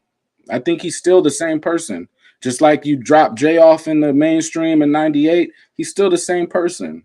So even if he's kicking some music over a musical, it's still the same Jay, you know? I mean, I think it's just fine to make music for your fans. And I think guys like Currency get it. Larry June, Bodie James, Do y'all get Rock it? Marcy. Rock Marcy. They get it. I don't think that they trying to swing for the fences and trying to be on the radio and like trying to so-called sell out, if that's what you want to call it. They got their fans, they know what they like, and they stand in their lane. Sometimes when you try to go jump outside your lane, you will lose. You jump out your lane, people gonna fall out the car. I don't think Griselda can sell out because first of all, they own their own brand, so they can't sell to they can't sell nowhere. They're selling to themselves. But it's like they've given you 1,000 street anthems. So at what point, you know, like they don't have to, and they could keep giving their core audience that is fine. I do think there is a lot of opportunity. Like if Nipsey would have just said, you know what, I'm just gonna make Crip music and keep it in Crenshaw, and that's it. I ain't trying to go past Crenshaw. You know, that would have been cool. But he was like, let me try to go a little bit further. I mean, but he still stayed true to himself too, though. You know, it's not like he right. Like he was making a crossover attempt. You know what I mean? Like it just people liked it. It just happened. So it's got to be a natural crossing over for people to really actually make it, and for your core fan base to even accept it. You know what I'm saying? Like don't make it look forced. Right, don't make it look forced. But the people in them office buildings and the people at these labels, they leave in the building, so it's gonna be an empty building. So that's opportunity to take power. See, the music is one aspect, but the crossover is about power. I want the artist to go and I want the power and the money that comes with that. Not me personally, but the culture is generating a lot of money and power and influence, and we're the last people to hold on to it. So why not cross over and go into the buildings? Because the older people in the buildings, they leaving. They're just gonna be an empty building. The safest way that a rapper or rappers should try to, I guess, cross over or to even appeal to other fan bases is just rap over different type of production. It's not necessary to really just to try to make a song for the ladies or however you try to whatever the blueprint is to cross over, right? It's not necessary as long as you changing your sound and you stand up to date with your sound. One thing that Griselda and them they smart for doing is starting to branch off and rap over different styles of beats. You know what I'm saying? So that's the way that that's the best way to grow your fan base is to just get out there and rap and put the work in over newer production. It's not a reason why they should be stuck with making songs with Conductor when you got a Metro Boomin out here. You know what I'm saying? Or what? Like you should be able to cross over and rap over other things, and that's how you can get your appeal and broaden your fan base too. Yo, I want to pivot really quick because I'm looking at the chat and there's some conversation going on. I want to ask Leroy this, and Super Duper, I ask you this because you be on the road and you be in different pockets. You understand what people be listening to. Someone in the chat, I think it was Taylor or somebody said that, I think Still Here said as well, that Nipsey really didn't cross over and become popular until he transitioned. What was going on in Cali at the time? I remember Nip, you know what I'm saying? I remember he was bubbling on the surface. But to me, I didn't really hear his music really in the streets until he transitioned. What was Cali like with Nip before he transitioned? Was he big like that, or was it till he transitioned that his music became more popular and he thought of more favorably? I mean, when the artist dies, people have more love for the artist. We don't want to say that, but I could go back into not just rappers. I could go back to many heroes and all that. As soon as they die, people come out with love now. With Nipsey, a crossover doesn't necessarily have to be musical. His crossover was business. His crossover was, I'm going to take the business from them, right? And I'm gonna over evaluate my art. So my CD is $100. My next one's $1,000. My next one can have something that goes with my store. It's a smart store. You listen to certain songs, you scan the tag on the shirt or the sweater, and it gives you a discount if you have already downloaded this song. So his takeover is business strategy. And I think that the new takeover of artists, it could be something different. It doesn't have to be a song like you made a song with Ariana Grande, so that's what blew you up. It could be something you do in business that blew you up, because Nipsey was moving on business. Yeah, his music was rocking too, but people like Nipsey because he's moving on business. That's culture too. We don't want to say it's culture because we don't want to think of ourselves as businessmen. We want to think of ourselves as purely artists. But the moment you slap a price tag on your art, you become a businessman. I got it. I know Nip was heavy out there in the business front. Yeah. But on a music perspective, was his music? I know somebody in the chat said in Washington they were riding with Nip. Was his music bubbling like that in Cali before he transitioned, or was it something that really took off after he transitioned? To be bubbling on the level that y'all are saying, you're going to have to drop off bags of money. That's just the bottom line. So he wasn't doing that, So no, his music wasn't, on the radio all day or on TV every day. Well, we know the radio not going to play the music really anyway. We got the old ground and we got the underground, right? So we know what side plays on. So Nipsey, he was more on the underground take. When he finally blew up, his life was taken shortly. Victory lap was the national breakthrough. Right. Yeah, that was the national breakthrough, and where I'm from, or everywhere I've traveled to, I heard people listening to him. He probably wasn't getting the love that he got after he passed, but I had songs on my playlist from him. I knew who he was. I liked him. So, I understand what they said. No, it's a lot of fake love out there for Nip. That like people act like they've been rocking with him since day one and all of that, but that's not really true. I don't think that. I think that his passing made him bigger than what he was actually when he was alive. But you would hear his music though. Yeah, and Victory Lap was from a national perspective, because we knew about Nip from the $100 mixtape days. People that were studying hip hop knew about Nip. And we were rooting for him because we liked his position, you know what I'm saying, as far as from a business perspective. But the music, I didn't really hear the music bubbling like in Miami, because like I said, when I used to go back and forth to Miami a lot, for work, I didn't really hear his music in Miami until he unfortunately transitioned. Here in Atlanta as well, we really weren't heavy on Nip. I think Nip was more. I heard Nip more in Texas.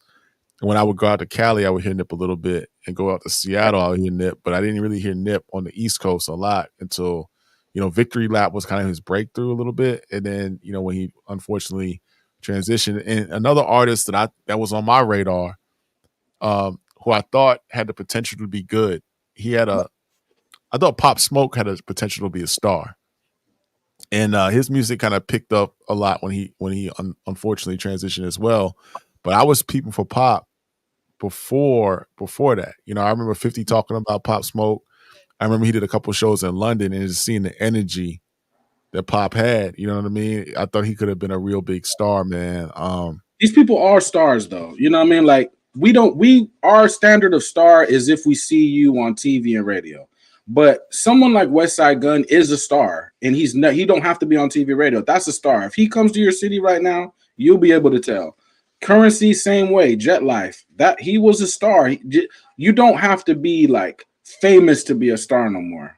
If you got your core base, meaning you go to your city, you go to different cities around the country, and your core base shows up, you qualify as a star because you've checked that box. You've checked that box.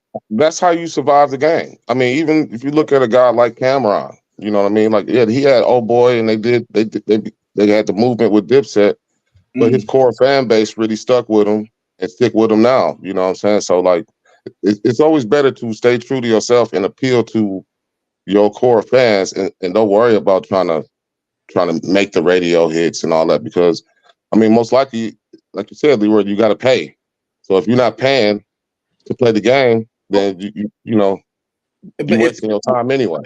If people learn to be comfortable with not being on radio and TV, which I don't think people are comfortable with, because the idea of being a star in their mind comes with radio and TV. Be comfortable with not being there and see, then you could still do what you want to do. You know what I mean? I think that you could stay where you're at, but hip hop in the commercial space, maybe not the culture, it's been taking a nosedive. It's going down. Now every year it's going down, it's getting worse. So if we want to pick it back up, some of the movements, some patterns are gonna have to be broken and some new things are gonna have to be introduced. Because it's losing steam. The commercial side of hip hop is losing steam. This is why you're getting female singers / rappers.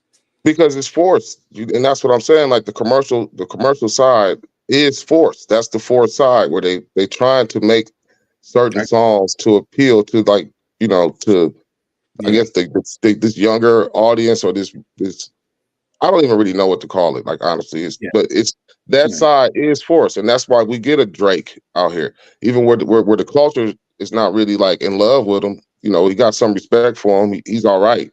But he doesn't have the respect of the culture. We need to work. Like, don't even work. Like, when the last time you even listened to the radio? I get in my car. I put Spotify on, and I listen to what I really want to listen to, and I check for people that I want to check for.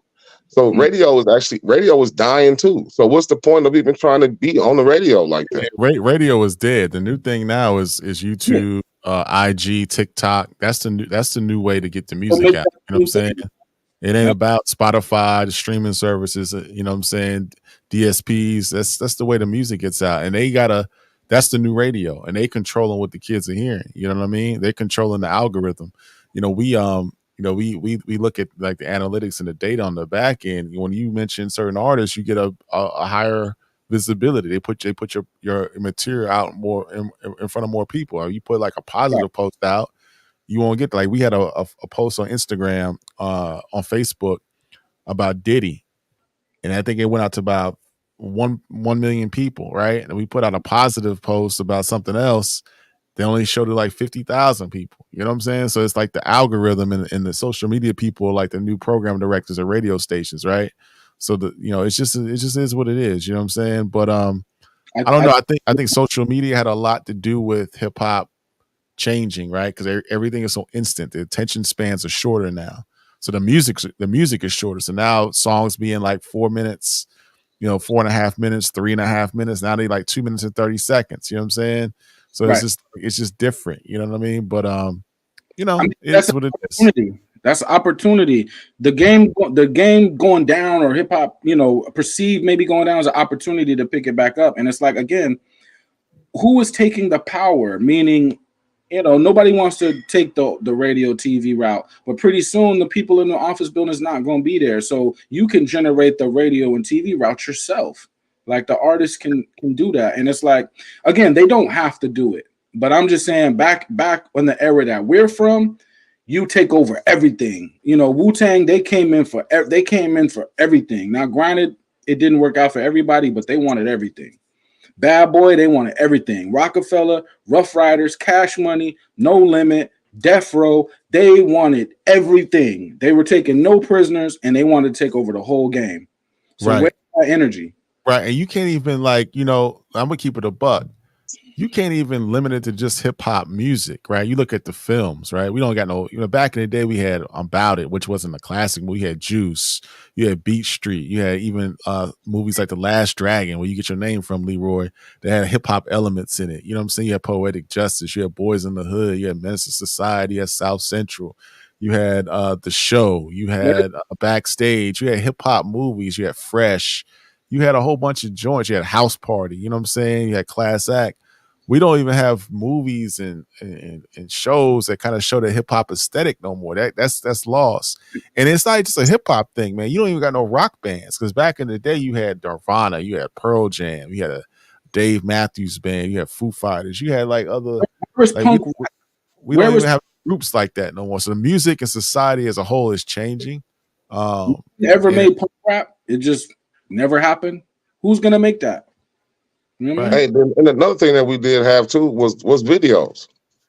Like videos was a major part in like exposing us to the rapper. And right now, we on YouTube right now. How many videos really are like I can't remember the last rap video I seen. Well, yeah, man, I'm putting together a show called 90 Minutes. It's like a playoff of Mike and I are putting a show called 90 Minutes. It's like 120 minutes. I don't know if you remember back in the day on MTV2, Matt Penfield used to do, that's when Nirvana's Smell Like Teen Spirit broke. You know what I mean? They're trying, I want to bring the video show back. And the video, to your point, Super Duper, what do we, I think only videos that we had on the list was Family Matters. We had that new Megan Thee Stallion video, Boa, that came out. We had the Scar Tissue video with Ghost and Nas. We had the No Diddy video by Gucci. Give Me a Light, I think by what's her name? Ice Spice. There was a video with Ross and one of his artists. But I mean, it's not a lot of videos, but I think we should bring that back because people need to see these videos. We need to have conversations about it. The kids need to see the visuals put to the music. So that's coming. Yeah, rock and roll was huge. At one point, it was the biggest thing. Rock and roll, right? When the music became, people were downloading it. Rock and roll artists gave up. It's not like somebody just took over. They just gave up. They said, "Nah, we'll just fuck it, man. We'll go home." I mean, I understand why they gave up though, Leroy, because if you had a band with 6 people in it, and then your music is getting streamed, and you're not making the money to support, it wasn't worth the effort for them no more. And the rap is getting that same way. Rap now it's not worth the effort. So it's like, but are we gonna give up? Because if we give up, we can disappear. Just like rock and roll kind of disappeared from the scene. Don't think that hip hop can't disappear. It can. Hip hop ain't going nowhere. It's not going nowhere. So we have to make something new so something could grow, or we could have a renaissance out here from the culture. Well, hip hop not going anywhere. It's just that the rappers need to stop looking at the people that's on the radio. And like I said, just make the music for your fan base. That's it. Worry about who likes you right now. Make the music for them and expand your sound before you play yourself out. So just expand your sound. That's all you have to do. But going back to this video thing, man. I think Nas make horrible videos. I think it's like Nas has been making the same video like over and over and over again since this run. Like if he would just step out there and actually make a good video. The last video that was all right was the black what's that? Damn, I can't think of the song from off of KD3, Black Magic, Voodoo Power, all that shit. You know what I'm talking about. Yeah, that song. That was a decent video, but like if Nas is gonna appeal to a younger fan base, he gonna have to put himself out there a little bit more with what he's doing. He already got the raps. Why not make a great video to go along with this? Like he could have made a video to Abracadabra. He could have did video for Never Die with Wayne. You should have did one with that. You know what I'm saying? Or even Japanese Soul Bar. That would have been a fly ass video if he would have really made it and like, put the visuals in it from the songs.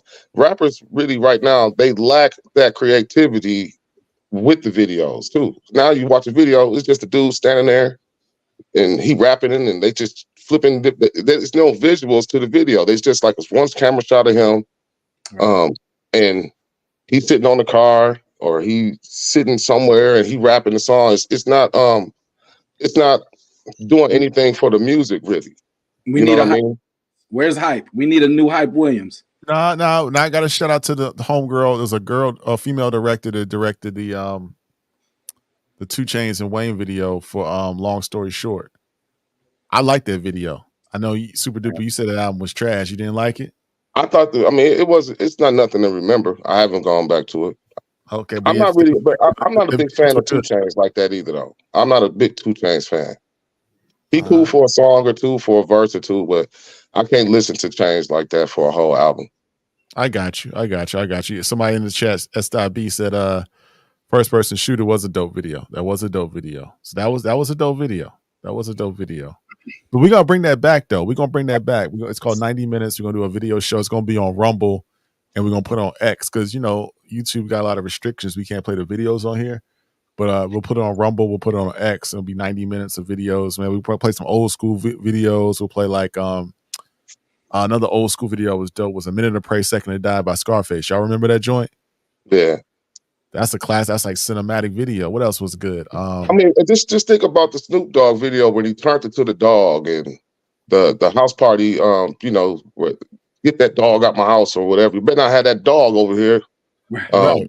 Like that. Them videos really they helped Snoop a lot. Like they really did at that time. Like they really helped Snoop with his, for us to understand him and see, like you got a chance to see him a little bit.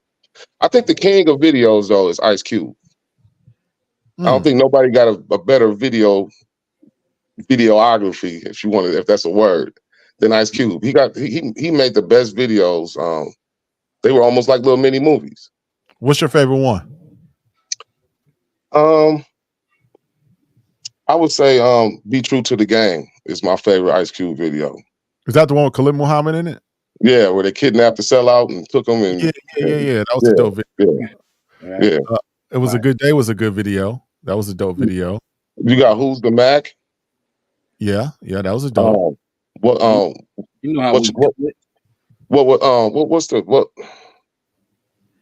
What's with Ice Cube and Mac 10 where Mac 10 came in to rob the store? What could I do? Oh, you're right. Yeah, what could I do? Can I roll with you? And Ice Cube came in, Mac 10 came in to rob the burger joint or wherever they was at, and Ice Cube was like, "Shit, I'm going with him." You know what I mean? Like it was just the visuals of Ice Cube videos was fire, man. Ice Cube made the best videos out of everybody. But your video should come like the album should come. And now that everybody has the technology in their iPhone or in their phone, it's crazy that when people not using it. Before you needed millions of dollars. You needed $1 million to make and promote your video. Now people are walking around with that technology in their phone. And I just think when people drop an album, they should have to see the video with it. Like when the album drops, it drops with video. Like the reason why you got the music because it came in video form. Yeah, that's how it used to come. I mean, that's how most things debut was through the video. So now we're amplifying the video. Like if you're delivering music with the audio with no visual and then later you drop the visual, that's cool. But people already got the audio. If you drop the visual, like that's like the main point of this is the visual. Like, I made an album. My album's 30 minutes. I'm saying is if an artist is talking to his fan base, you could tell them I made an album. It's 30 minutes. I'm dropping this video. The video's 30 minutes. That is the album. The video is the album, y'all. And just drop it. Boom. Now, if you want to separate drop the audio later, cool. But make the video the album. Yeah, they have to get back to that. They definitely have to get back to that. Yeah. Yo, what my favorite videos? I'm trying to think about. I'm gonna ask the chat. I'm gonna ask you, Super Duper. I'm gonna ask you, Leroy, as well. Your favorite music videos of all time? Me, I like Express Yourself by NWA. I'm just trying to think when I was a kid, the videos that I liked. I liked Fight the Power, Public Enemy. I like Night of the Living Bassheads, Public Enemy. I like Cream by Wu-Tang. I liked what else did I like? I liked the video. There's so many. Get At Me Dog by DMX. Hype Williams did their videos, black and white, gritty, grainy. I like Vibrant Thing, another Hype Williams video. The videos I like. I like, Busta Rhymes, Put Your Hands Where My Eyes Can See, and What You See Is What You Get by Exhibit. You watch them two videos right there. That's fire. You know what I mean? It's theatric. I liked Snoop's Doggy Dog World video. That was fire to me back then. Like just how they had everybody out. There was a lot of guest appearances in the video, and the colors of it, they made it look like a 70s blaxploitation blaxploitation film, like it was the Mac of the Year party or something like that. I like that video. I think, of course, Triumph, man. I mean, you can't talk about video without saying Triumph. And I said every Ice Cube video. if you don't know about Ice Cube videos and you too young, or you just go look up Ice Cube videos and you'll see why he an actor now. I mean, that man made some of the best videos. Even the Dr. Dre and Natural Born Killers video, that was a great video. Yeah. Yeah, we're gonna play some of those videos on the show, 90 minutes, man. Another one that somebody put in the chat, Taylor put in the chat. That we had that on the list too. Still Tipping by Mike Jones. That was a dope video. I mean, it was just raw. I think Dr. Teeth did that video. I think he directed that video. And on the new show, we're gonna have the directors on because I really think it's important to talk about the artists behind the videos too. So we're gonna have these directors on, talk about their visions. Maybe we're gonna look at some Ice Cube directors and do like a whole Ice Cube show. We show his videos. Again, that show's gonna be on Rumble. That show's gonna be on X, man. We try to do something kind of cool. And I think we might do a whole show. We do like hip hop movies or something. Like we review the movie. Like we pick a movie. You don't have to rap to be hip hop. If you make videos, you're hip hop. That's hip hop. Making videos is hip hop. So we're looking at hip hop as just you have to be the rapper. There are all type of things. The fashion person is hip hop. The videographer is hip hop. The choreographer is hip hop. The producer is hip hop. They're all hip hop. Hey, I know we've been on Drake. We've been on Drake head, but I think Drake and the Migos made a great video with that "Walk It Like I Talk It." It was like it was an old Soul Train video. Yep, I like that. That was actually a creative, good video. And it added to the song. So, yeah, man. Yeah, man. So it's a whole bunch, man, to kind of get into. Super. I didn't ask you earlier. I was trying to go a whole show where I didn't talk about Drake and Kendrick. Do you think those posts? And keep putting the videos in the chat. Keep putting the videos in the chat that y'all like. Do you think the post that Drake put up? You think he threw up the white flag, or you think he about to re-up for some war? I think he need to just stay gone, man. Like I told you, man, the internet is pulling up too many receipts on Drake. He getting further and further exposed. Like now, Kendrick opened up a whole nother light to look at Drake at. So he really, if I was him, he should stay gone, man. He should leave it alone, call it a day. Don't even troll this man. Like just let it die, because if not, this could be career ending. Like right now, they still talking about video evidence and who lying and all that. And the internet not gonna stop, man. The internet is undefeated. They're gonna go deep. They're gonna pull up this. They're gonna find what they need to find. Drake can't hide nowhere. He's Drake. Wherever he runs and hides, it'll be. Well, I'm not saying run and hide. I'm saying just leave the Kendrick thing alone, because it's a big stain on you right now. Like, they playing detective right now. People are playing the lie police. So they going to search for the truth. And the more this go on, the more stuff that's gonna get exposed. He just got exposed by some young lady, just recently. So I think he just leave this beef alone. It's over. You lost, and call it a day, man. And like move on to something. Hurry up and make a hit. Hurry up and do something. Or otherwise it's gonna be, I ain't gonna say it's gonna be over for him, but people never gonna look at him the same. Like he need to change the subject and leave the Kendrick thing alone. I think people have already picked who they like and don't like it. There's no, he's got to be outside either way. If people want to make allegations, make them. As the person, what you have done and what you have not done. If you know that you ain't done something, people could talk all they want, but you can't just run if you're Drake. You know what I mean? If he goes back to making hits, they still gonna talk about Kendrick anyway. So it's no point in beating a dead horse with him. Like, there's no point of beating a dead horse with it, man. Hey, one thing I want to do check in is a couple more topics I want to get into before we go. Each and every week, make sure you please subscribe to our newsletter. It's very important. We're going to be doing a lot of giveaways on that. We do a weekly playlist, and Super Duper Leroy, we're going to start getting your input on this as well. Let me share my screen, and we pick 10 songs every week that we put on the playlist, and this is what we got. Hold on, let's see. Boom. Where we at? Hold on. Yeah, picking songs, man. What's going on? Yeah, we picking songs, man. Hold on. I'm trying to find the joint. Hold on. That joint, Milano Nights off Conway's album. That joint right there. I've been going back to back with that one. Hey, imported couches by Larry Jones right now. That's my track. Now I got that on repeat. So the top 10 in the week according to hip hop this week. And number 10, it's not in particular order, man. We just put this our playlist that we put out every week. Yeah. We got A Minute to Pray, A Second to Die by Scarface. I mean, that joint right there was crazy. I mean, it was talking about storytelling at its finest. It's grim, it's dark, it's like a movie. And I think there should be a remake of this video. And you can even make a movie, a whole feature-length independent film about this joint. I mean, he's out seeking revenge. They patching him up about in a week. He was back at it again. Right. You know, he went to his mom's house on the north side. It's going to be a hit. It's going to be a long ride. I mean, that's just a crazy, crazy record. Number 9, we got The Ghetto by Too Short. You know what I mean? Yeah. Great classic record, you know, super duper. I know you were really big on Short Dog. You know what I'm saying? What'd you feel about this record, The Ghetto? Man, I love that. I grew up to that album. So, you know what I mean? Like that album raised me.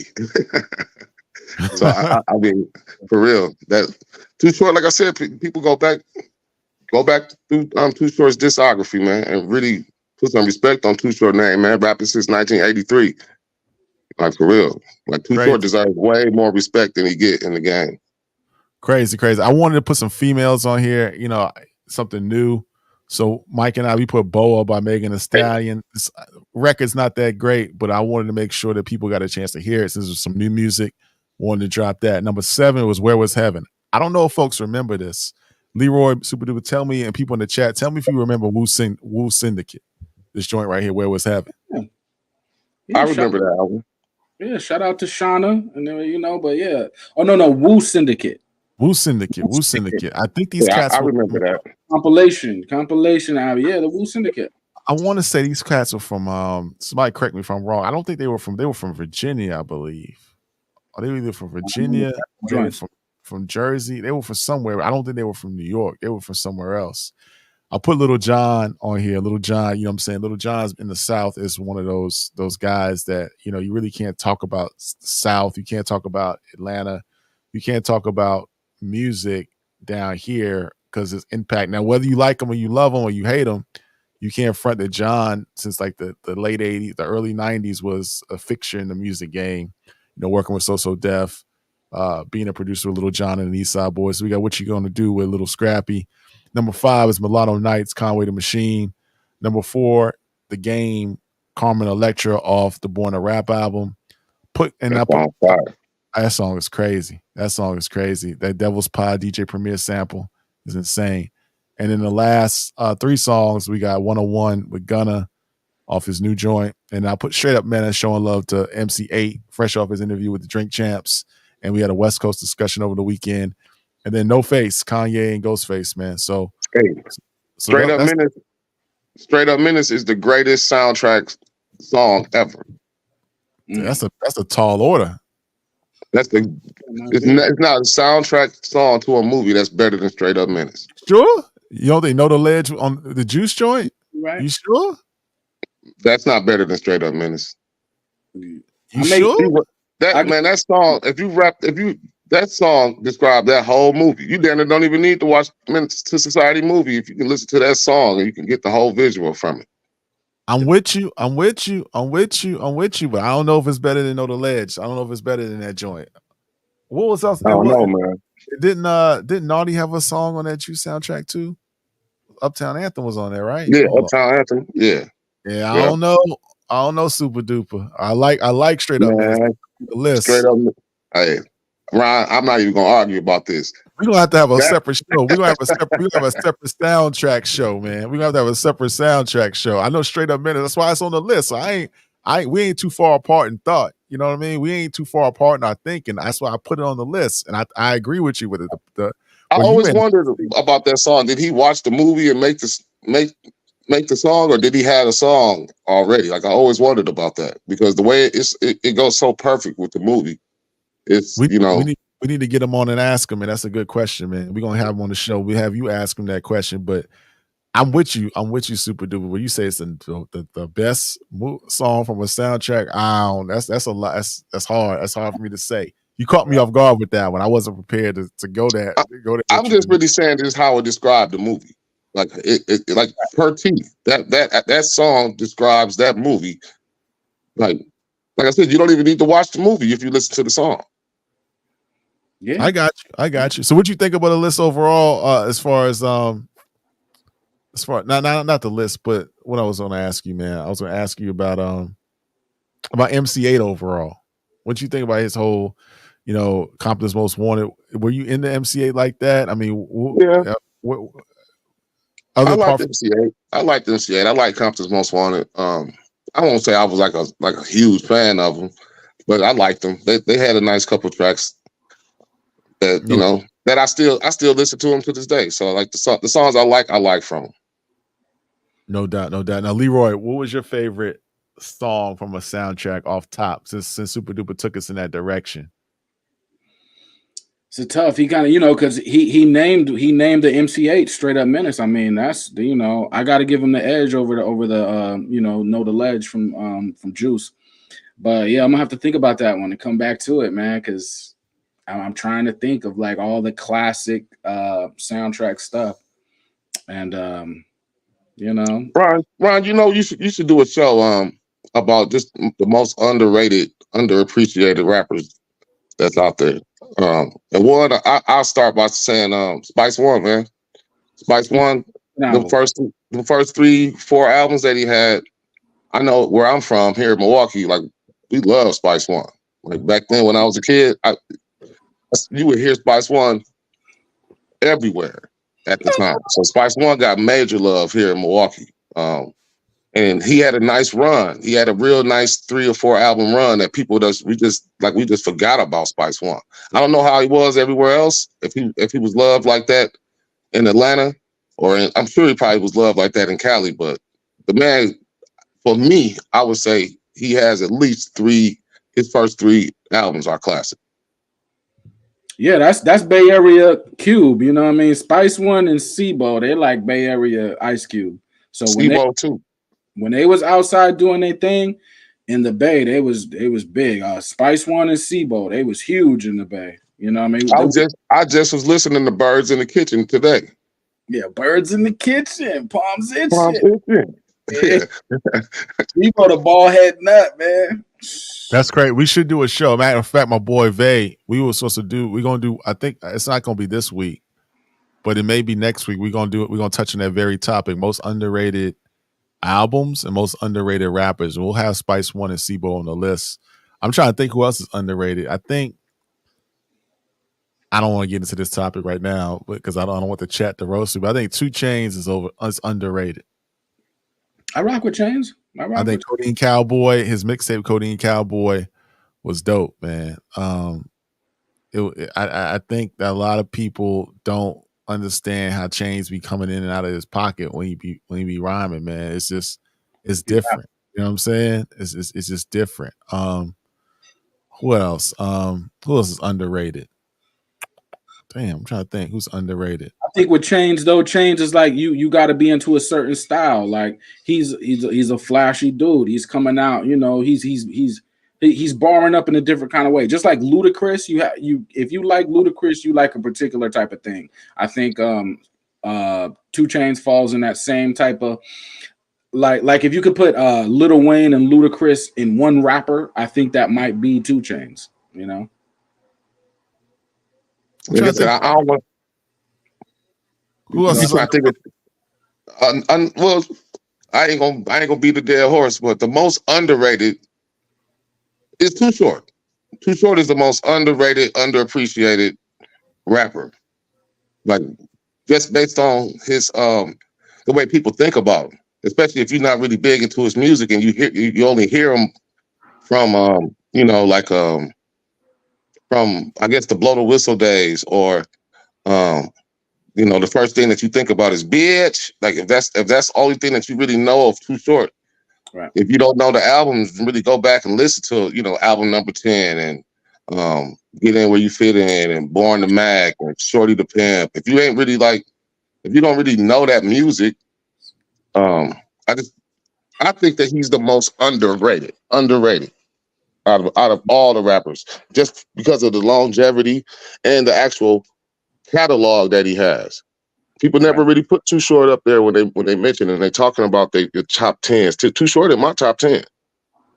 Damn, I can see that because he's been at it for a long time. He's got the catalog and discography to back it up. So we need to give him his flowers and do a whole show really to examining Too Short's legacy, his impact to the Bay, and his work. Now piggybacking off that underrated list, I would say, damn, my mind just went blank, man. I would say underrated would be, is Juvenile underrated? That's a question. Is Juvenile underrated? Not here. Okay. So you think Juvenile gets his props? Oh yeah, Juvenile get his love here, especially in my city. Like I was just, right now you probably can hear it. I'm still recovering from last night. I was out, and like I said, man, you still gonna hear 400 Degrees, a song or 2 or 3 songs off of that album any night that you in the club here. So I think Juvenile get the love that he definitely get the love that he deserves up here. But probably not everywhere else. Is Lupe underrated? The people give Lupe his props. I think he fall in between a little bit underrated and a little bit overrated. I think he's right there in that balance of a little bit overrated and a little bit underrated. I think Killer Mike. If Lupe was, Lupe had a business situation where he was the bad guy at the label, so it's kind of hard to make business work like that, So, but I think on this lyrical ladder, Lupe, he might be the one at, on some strictly lyrical stuff. Killer Mike, certain people they pop in and out, like they come certain years, pause and then don't come back for a while. And I think Killer Mike, he recently came back with Michael, but if people had saw him more often, like it was a little bit more consistency outside of just Run the Jewels, right? I think maybe people would be more into him. But I don't think he got a catalog like to be underrated. Like his catalog is not even really that deep. I mean, you do got the Run the Jewels stuff, but his solo albums, I want to say he got like 3 or 4, right. You know what I mean? I won't say that he underrated. He may be underappreciated, but I won't say that he underrated at all. I think he properly rated. Right. But Lupe though, man, is another story. I think he got one of those. It's either you super love him or you just don't know about him, and that's what I think that's where he fall in at. Like he's overrated by his fans and underrated by people who don't know about him. I don't think he's overrated by his fans. I think his fans rate him just right where he needs to be. It's like, how do you rate Lupe? Who are we comparing Lupe to?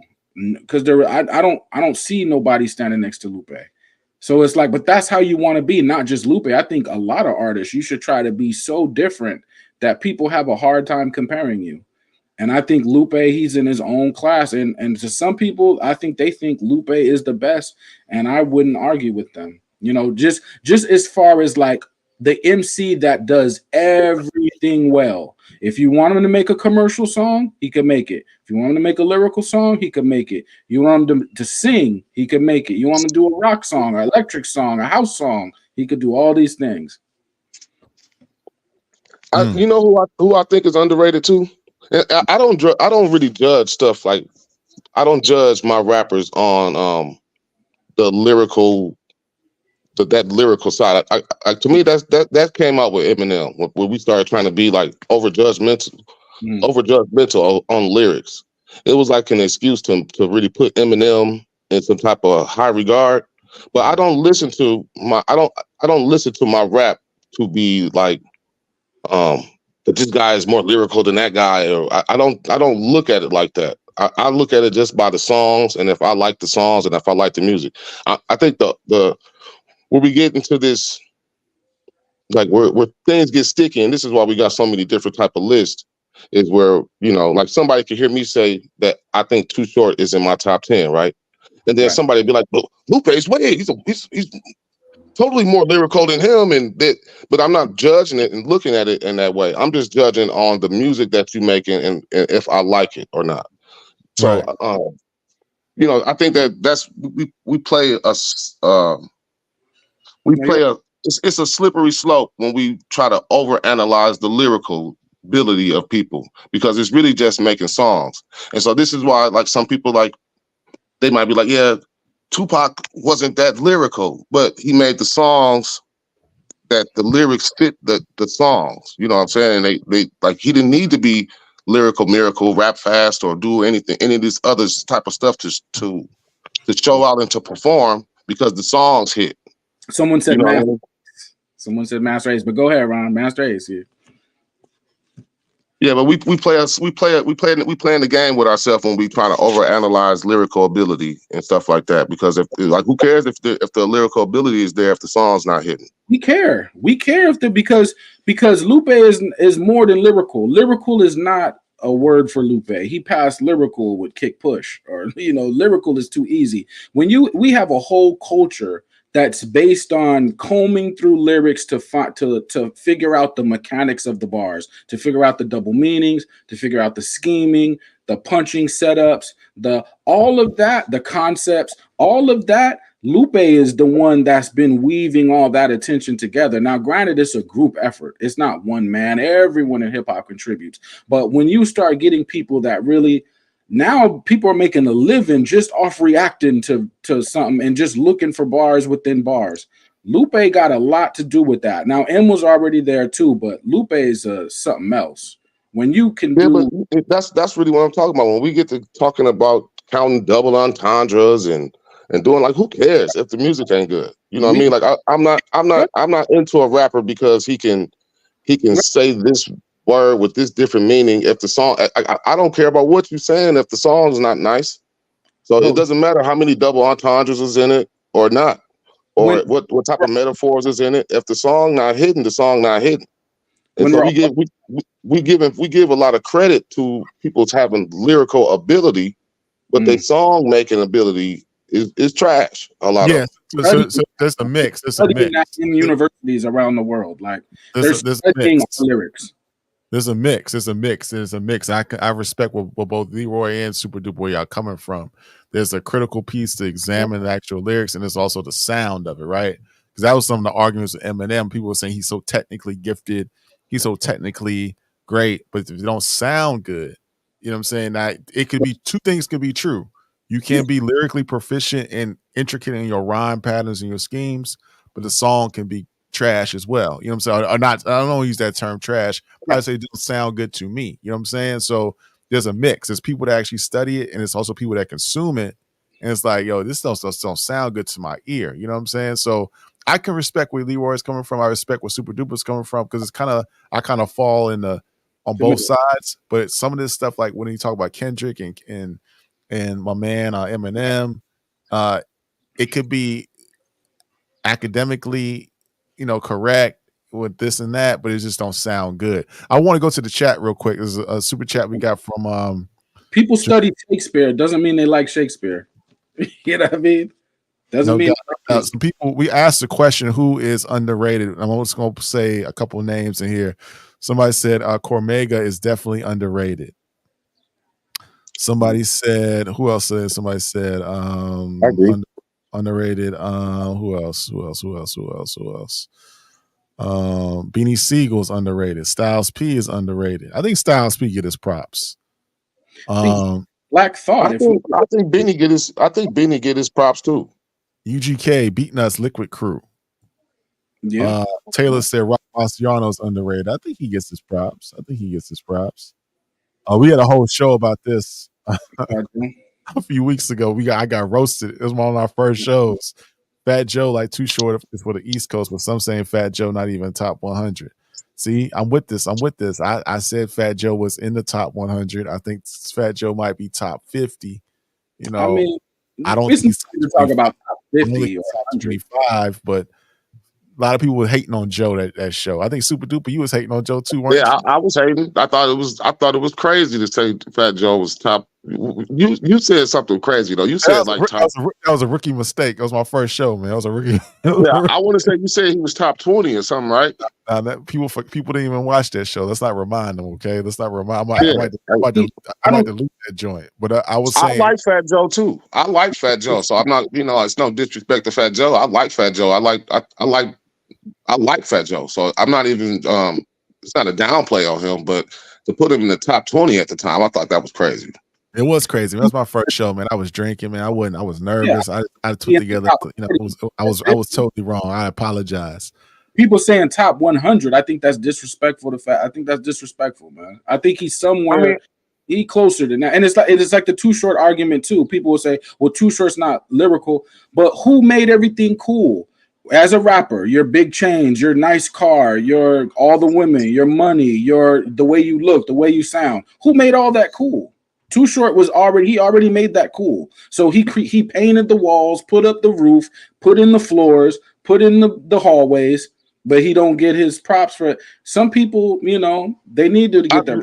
That's because like this goes back to what we were just talking about. Some people are trying to look at lyrical, technical abilities, right, and all that stuff instead of just like if the song is good. Really, I don't care about a guy being able to rap fast as hell. You know who's underrated? Since I just said fast as hell, Twister is underrated. Twister, right, yeah, man. Twister is underrated, but damn, there's some folks in the chat saying Joe not top 100, man. I don't know. I mean, honestly, I agree though. I don't think Fat Joe is 100 rappers. You can name 100 rappers better than Joe. Come on, man. 100 guys lean back. There's 100 guys lean back. That's just one song, but we just talking about like, this goes back to the game that we playing. Are we talking about technical lyrical abilities when we do this? This is where these lists get funny at. Like, are we talking about discography and song making? Now, if we're gonna count songs, super duper, man, he got a lot of songs. He does. That's what I mean. Like, so how are we really counting this? Are we going off his lyrical abilities, or are we going off his discography? And I think you got to be lyrical to enter in the great conversations, because every time I talk to somebody who's great, they'd be like, yeah, and this person's lyrics was so great. You're talking about lyrics. Like, everybody who I hear people talking about, they like, yeah, his lyrics was this, his lyrics were that. So I think lyricism got to be in the conversation. Yeah, now, but it's still in topic.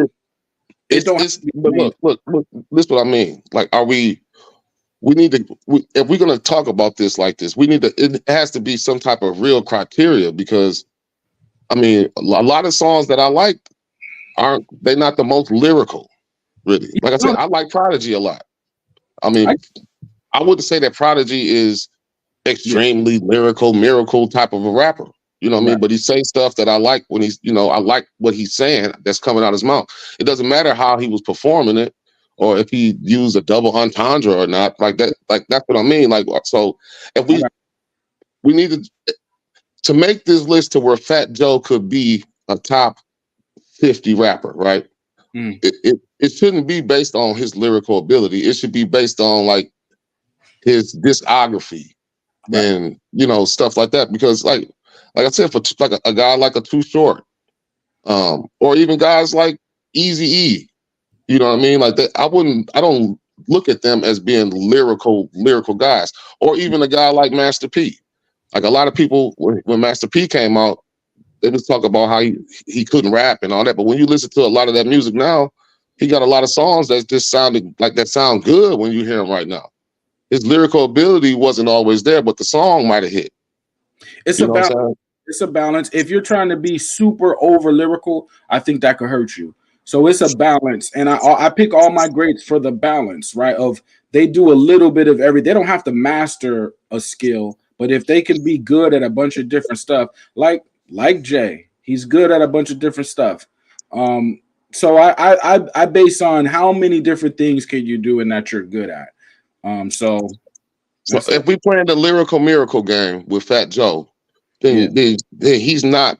I probably wouldn't have him in the top 100. You know what I mean? And I guess if we're going to play that lyrical miracle game with even a Too Short, no, I probably wouldn't have Too Short in the top 100 as far as the lyrical miracle style. You know what I mean? So it's right. But Short is going to say, look at my Short is going to say, I'm not in the lyrical miracle style, but my discography is better than those people. So Fat Joe could say the same thing. Like, I'm not in the lyrical miracle lane, but my consistency over the years has proven to be more consistent than a lot of other lyrical dudes. Yeah, we need to stop the lyrics lyrical ability and double entendres is like an excuse right now to me. I don't like playing that game at all. I'm not gonna even lie. I think it's Well, one quick thing, real quick. I looked at the Billboard list, and they don't have Fat Joe in their top 50. So they got him outside the top 50.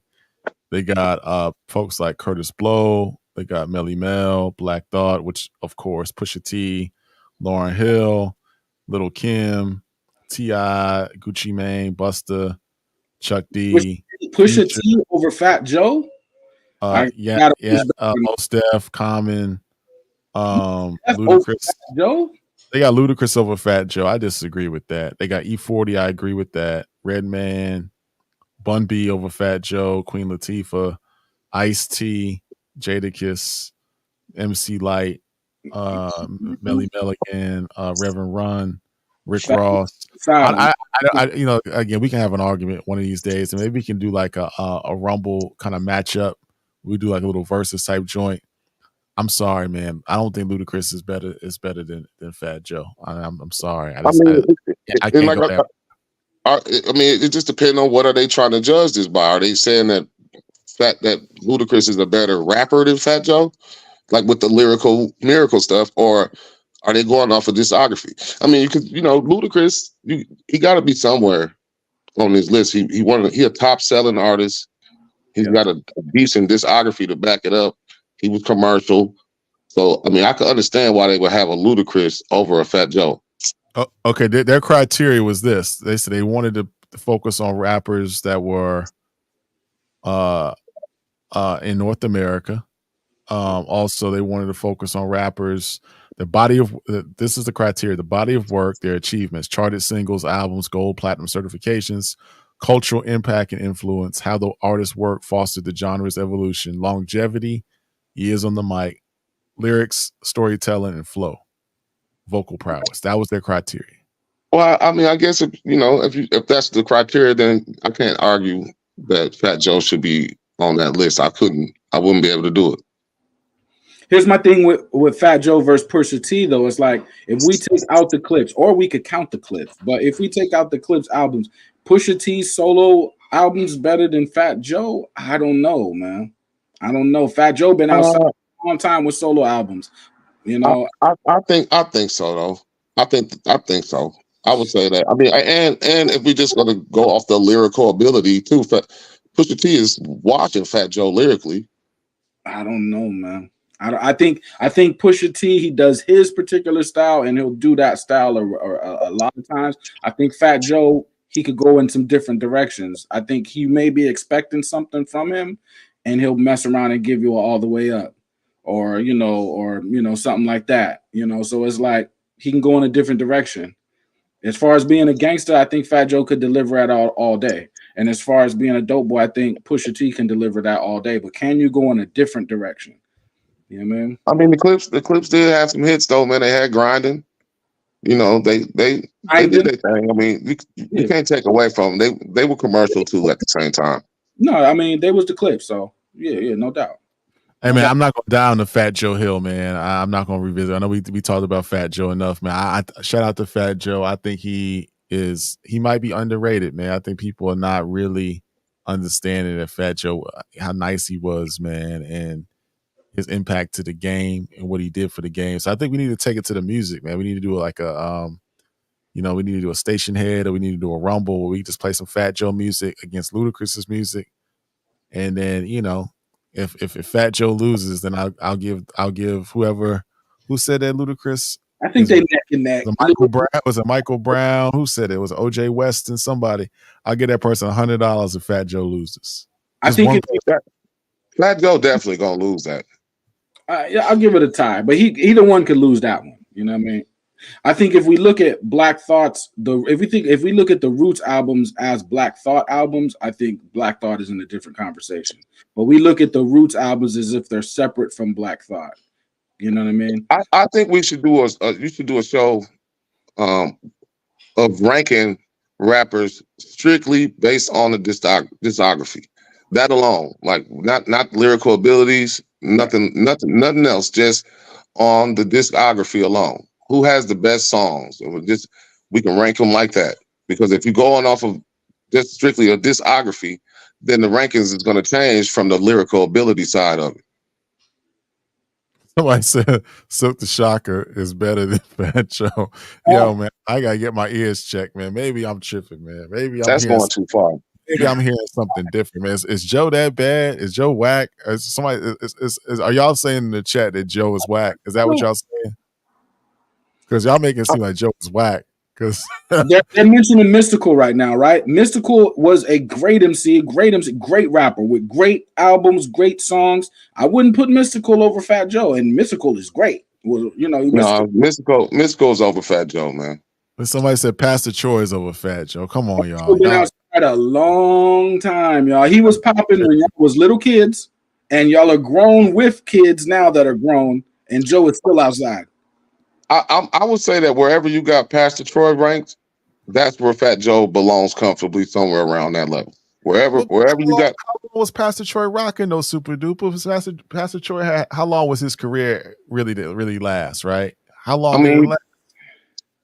You talking about somebody who's been out since 1991, had a hit in 1998, had a hit in 2016, had a hit in 2009. How are we gonna say Pastor Troy better than Joe, man? From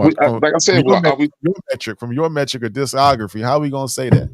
No, I won't. That's what I'm saying. Okay, now if we're gonna go off of discography, I would say that Fat Joe will probably be at least in the top 30 for sure. There we go. That okay. I could agree with that. He might even be higher if we're going off discography alone. I think y'all should go back, and as much as y'all gonna hate it, I think y'all should go back and listen to some of them Joe albums and see he's not that bad. Like, he got some bangers. No, Joe not that bad. Like, he's not that bad. Like how how they trying to make it. And he does have songs that I like. Yeah, he's cool. I mean, he ain't gonna be super lyrical. He ain't gonna be like too controversial. But as far as just like on some gangster, like if you're into gangster rap, Fat Joe got some stuff for you. Yeah. If that's your bag, you know. I agree. Yeah. You guys, y'all crazy. Yo, before we get out of here, I also make sure to let everybody know we got the producer contest that's gonna wrap up. We are gonna get into that UGK album review at some point. We're gonna do that super duper. We'll make sure you're available so we can have you on the whole show to rock with that. Check with us next week. But I want to look at the producer contest real quick. We in the final eight. We're in the final eight. The final eight, we got the Neptunes versus Kanye, Hit Boy versus Metro, RZA versus Dr. Dre, DJ Premier versus Jay Dilla. Those are our final eight. We're trying to find out who the greatest producer in hip hop is. A lot of producers didn't make it. I was surprised that Pete Rock didn't go far. Oh, he went far. He just lost at the Dilla in the earlier round. I'm surprised the Neptunes made it that far. Yeah, you thought they went against Swiss Beats and they went against Cool and Dre, so they had like a little, they had a little path. You know what I mean? And they went against Manny Fresh, so they got far. They got far. They shouldn't have beat Manny Fresh, man. They should not have beat Manny Fresh. I don't think DJ Paul and Juicy J should have lost to Manny Fresh. That's just me. That's just me. I think if you look at the longevity and the discography, you got to have Paul and Jay over Manny, in my opinion. But shout out to Manny. I mean, I won't argue it. I won't argue that. But I think Manny Fresh is underrated as far as he got classics out there. He do. I thought Pete Rock should have got over Dilla, in my opinion. But that's just me. You know what I mean? I would say who I think are the most overrated producers are. I think Timberland is overrated. I think the Neptunes are overrated. I think Swiss Beats are. I think they overrated. I know, but I don't think a lot of their music aged well. But what I still never understood the aged argument. I'm not even gonna try. I tried to understand it. I don't understand it. Well, let me explain. The aged argument is a record that you can play. Overrated, like Timberland was the guy. Like, but I'm saying songs that you can listen to, like for example. Why would I? Songs that just sound like that, doom doom doom doom doom doom, doom. Like not Tater Roof Off. Was it Tater Roof Off or was it It was a song on Busta Rhymes' Extinction Level Event. It was, I think it was Tear the Roof Off. That sound that Swiss had like 98. Those sounds sound dated. Like fire. Like the song Mariah Carey and Jay-Z that come here, baby. For Cuban Link sounds dated to me. Yeah, but those songs you can't play them. Nobody's playing those records. Those songs sound dated. It sounds like the era of time. It sounds like it was made in 1995. Yeah, but I'm saying it just doesn't sound. So that's good. Dated to me. Yeah, but it might sound like it was made in 95, but it don't sound corny. Like I think the Neptunes and Timberland got beats that sound corny now. Like when you listen to them, right. Like I know he sounds dated. The whole Clip's discography is dated, but it still sounds dope to me. It sounds like it was made in the early 2000s. I think that's their best work. Is on the Clips. Other than that, I'm not a fan of the Jay-Z and Timbo beats or the Neptunes. I'm not a fan of anything they did pretty much now. I don't like anything that they made really now. I'll give him credit. I'll give Timberland credit for the Aaliyah work. And people got to stop with this Missy Elliott shit too. I'm tired of people acting like they listening to Missy Elliott right now and they just love to hear it. Stop it, man. Stop. Yeah. Look, man, Missy dated. Nobody, you not listening. You haven't listened to a Missy Elliott song in at least 15 years. Because Missy might be dated, right? But I don't know. But I think if you're dated but you're fire, like I don't think it makes a difference. Like you're dated and fire. It's just dated. I won't even call it fire no more. Like Get Your Freak On and all of that shit from her. I don't never want to hear that shit again. I'm fine going my whole life without hearing another Missy Elliott song. The one with Ludacris, that whole album where she got back on her B-girl shit. I mean, hey. So I never want to hear Super Duper Fly again. I take you not going on the Busta and Missy and Sierra tour. You're not getting tickets. I could care less about that. I mean, but I'm not a big fan of Busta either. So that's like the annoying tour right there. I don't want I want to get some tickets to Super Duper when they come to Milwaukee. I want you to go out there and be a correspondent and go backstage and tell us how whack it is. I want to get the real. One thing I will do, you gotta give Busta his performance. You know what I'm saying? Like the way he performed. I seen him at the Nas and Wu-Tang concert, and he came out. He brought a lot of life to the party. You know what I mean? Like their performance was great, but as far as really just getting in the car and riding around, listening to some Busta Rhymes, hell no. I'm riding around the Busta. I'm sorry, y'all. Leroy. I tried to do that, man. I was on a road trip and I pulled up a Spotify playlist of Busta Rhymes. I was like, let me go back and just listen to all the big Busta joints. Would y'all say Busta Rhymes in the chat? Would y'all say Busta Rhymes sound dated? Some of them records sound dated, bro. I'm being for real. If I'm listening to a record from 98 and it sounded like it was made in 98, if I'm saying it's dated, that was the point. Like it's supposed to sound like the year it was made, right? But do you go put those records on now to say if you're having a barbecue, right? You play those Busta Rhymes records now. I'm not. I can put on When Disaster Strikes, Extinction Level Event, Anarchy, all that, Genesis. I could get into all that bag, and it's still gonna be fire. Dilla was going crazy. Knots was going crazy. So I don't know if that's dated to me. I'll take it. Busta Rhymes deserved to be on the most overrated list too. I think it's a lot of fake love out there for Busta Rhymes. People they act like they like him a lot, but they really not listening to his music like that. I mean, I want to see the data, man, because people ain't waking. I mean, maybe they are, man, because I know I tried to listen to the record his records on a road trip. I mean, they were good records for their time, but I put on. It's not like it, it's not like it was something I can listen to. How many records do y'all got? One out of every 500 songs you hear is timeless. So your people are making that the standard. That is not going to happen every day. In the chat, we're not disrespecting Busta. We ain't disrespecting Busta. That's not. I'm disrespecting Busta. I'm disrespecting Busta. I'm disrespecting Busta. I'm putting my name on it. I'm disrespecting Busta. Busta ain't like that, y'all. Like he not like the way y'all try to make him be. He not. No. He can rap. One of the illest discographies. One of the illest discographies in rap. No. Put it up. All these different styles that people are doing now. Busta Ben did that 20 years ago and did it. Look here. I'm taking Fat Joe discography over Busta's. That's saying a lot, Super Duper. The styles Busta's was using, the styles. If we're talking about style, go back to Extinction Level Event and tear the roof off and all that. The styles he's kicking, every song got a different crazy style. Come on, man. And my man had a good point. He said the song was intended for the time, right? Yeah. Busta songs what I mean, put my hands where your eyes can see, you know what I'm saying?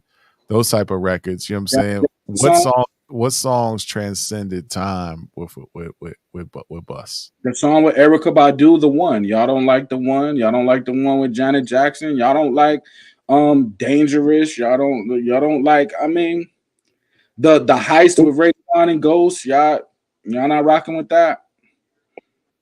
I'm not listening to it now.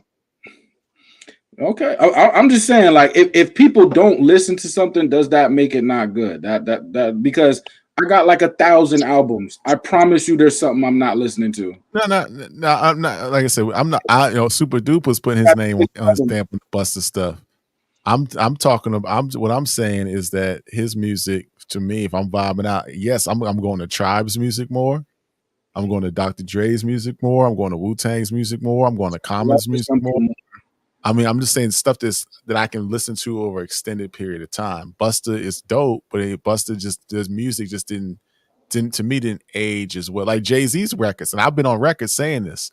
Jay-Z is dope. I had Jay-Z when I was a youngster saying Jay-Z was going to be that one of those ones. I know all of y'all play those records because his numbers wouldn't look the way they look. These records age well and they sound dated in 2024. The same thing applies to Busta. And it's okay. I'm not saying those records weren't good and weren't dope for the time. I'm saying they weren't good. We're not revisiting those records years later and looking back fondly on them and saying, "Oh, these records are so good." A lot of Jay's records sound dated. A lot of Busta's around's records sounds dated. It just do. Not saying they're bad records. They just don't sound. They don't hold up well in 2024. That's the song you've ever heard. That's the only point I'm trying to make. I think I would say this: if you got music that if you got albums, right, that nobody wants to hear now, then that album is not a classic. So classics are kind of timeless. You always want to hear them. You can hear them. I wouldn't consider anything that I won't listen to right now as a classic album. But who made that rule? Like, who's the guy that made that? Because if I go take Supreme Clientele to someone who's never heard of Ghostface and I say, yeah, this is classic, they're going to say, bruh, I don't even understand what the hell he just said, and get that shit out of here. Because that's not classic to them. They're going to say musically, they're going to say, okay, you're making an argument that music is what makes it timeless. And you're telling me, and I'm going to be fighting, Supreme Clientele is timeless music. And they're going to be looking at me like, bro, this shit ain't timeless. So who made the rule of what is timeless? Yeah. Hey, if it's still bumping right now, and it's been out since then, it's still a classic, man. We just went over this. People got this damn near as one of the top 5 albums of all time. So people still listen to it. I still listen to it. Right. Like, say, at least once a week. Let me get to the super chat real quick. DJ Bruce Almighty with the super chat says, I'm not a Busta fan, but he raps at a very high level. He has the hits. He has the longevity. You got to give him his props. And yeah, we giving Busta his props. And we're going to get into this argument a little bit more on another show. We're going to talk about underrated folks, overrated folks. It is what it is, guys. Like I said, I'm a big Jay-Z fan. I show Jay a lot of love, much respect to Jay-Z. But, he makes those songs that didn't really age well. That doesn't make sense, man.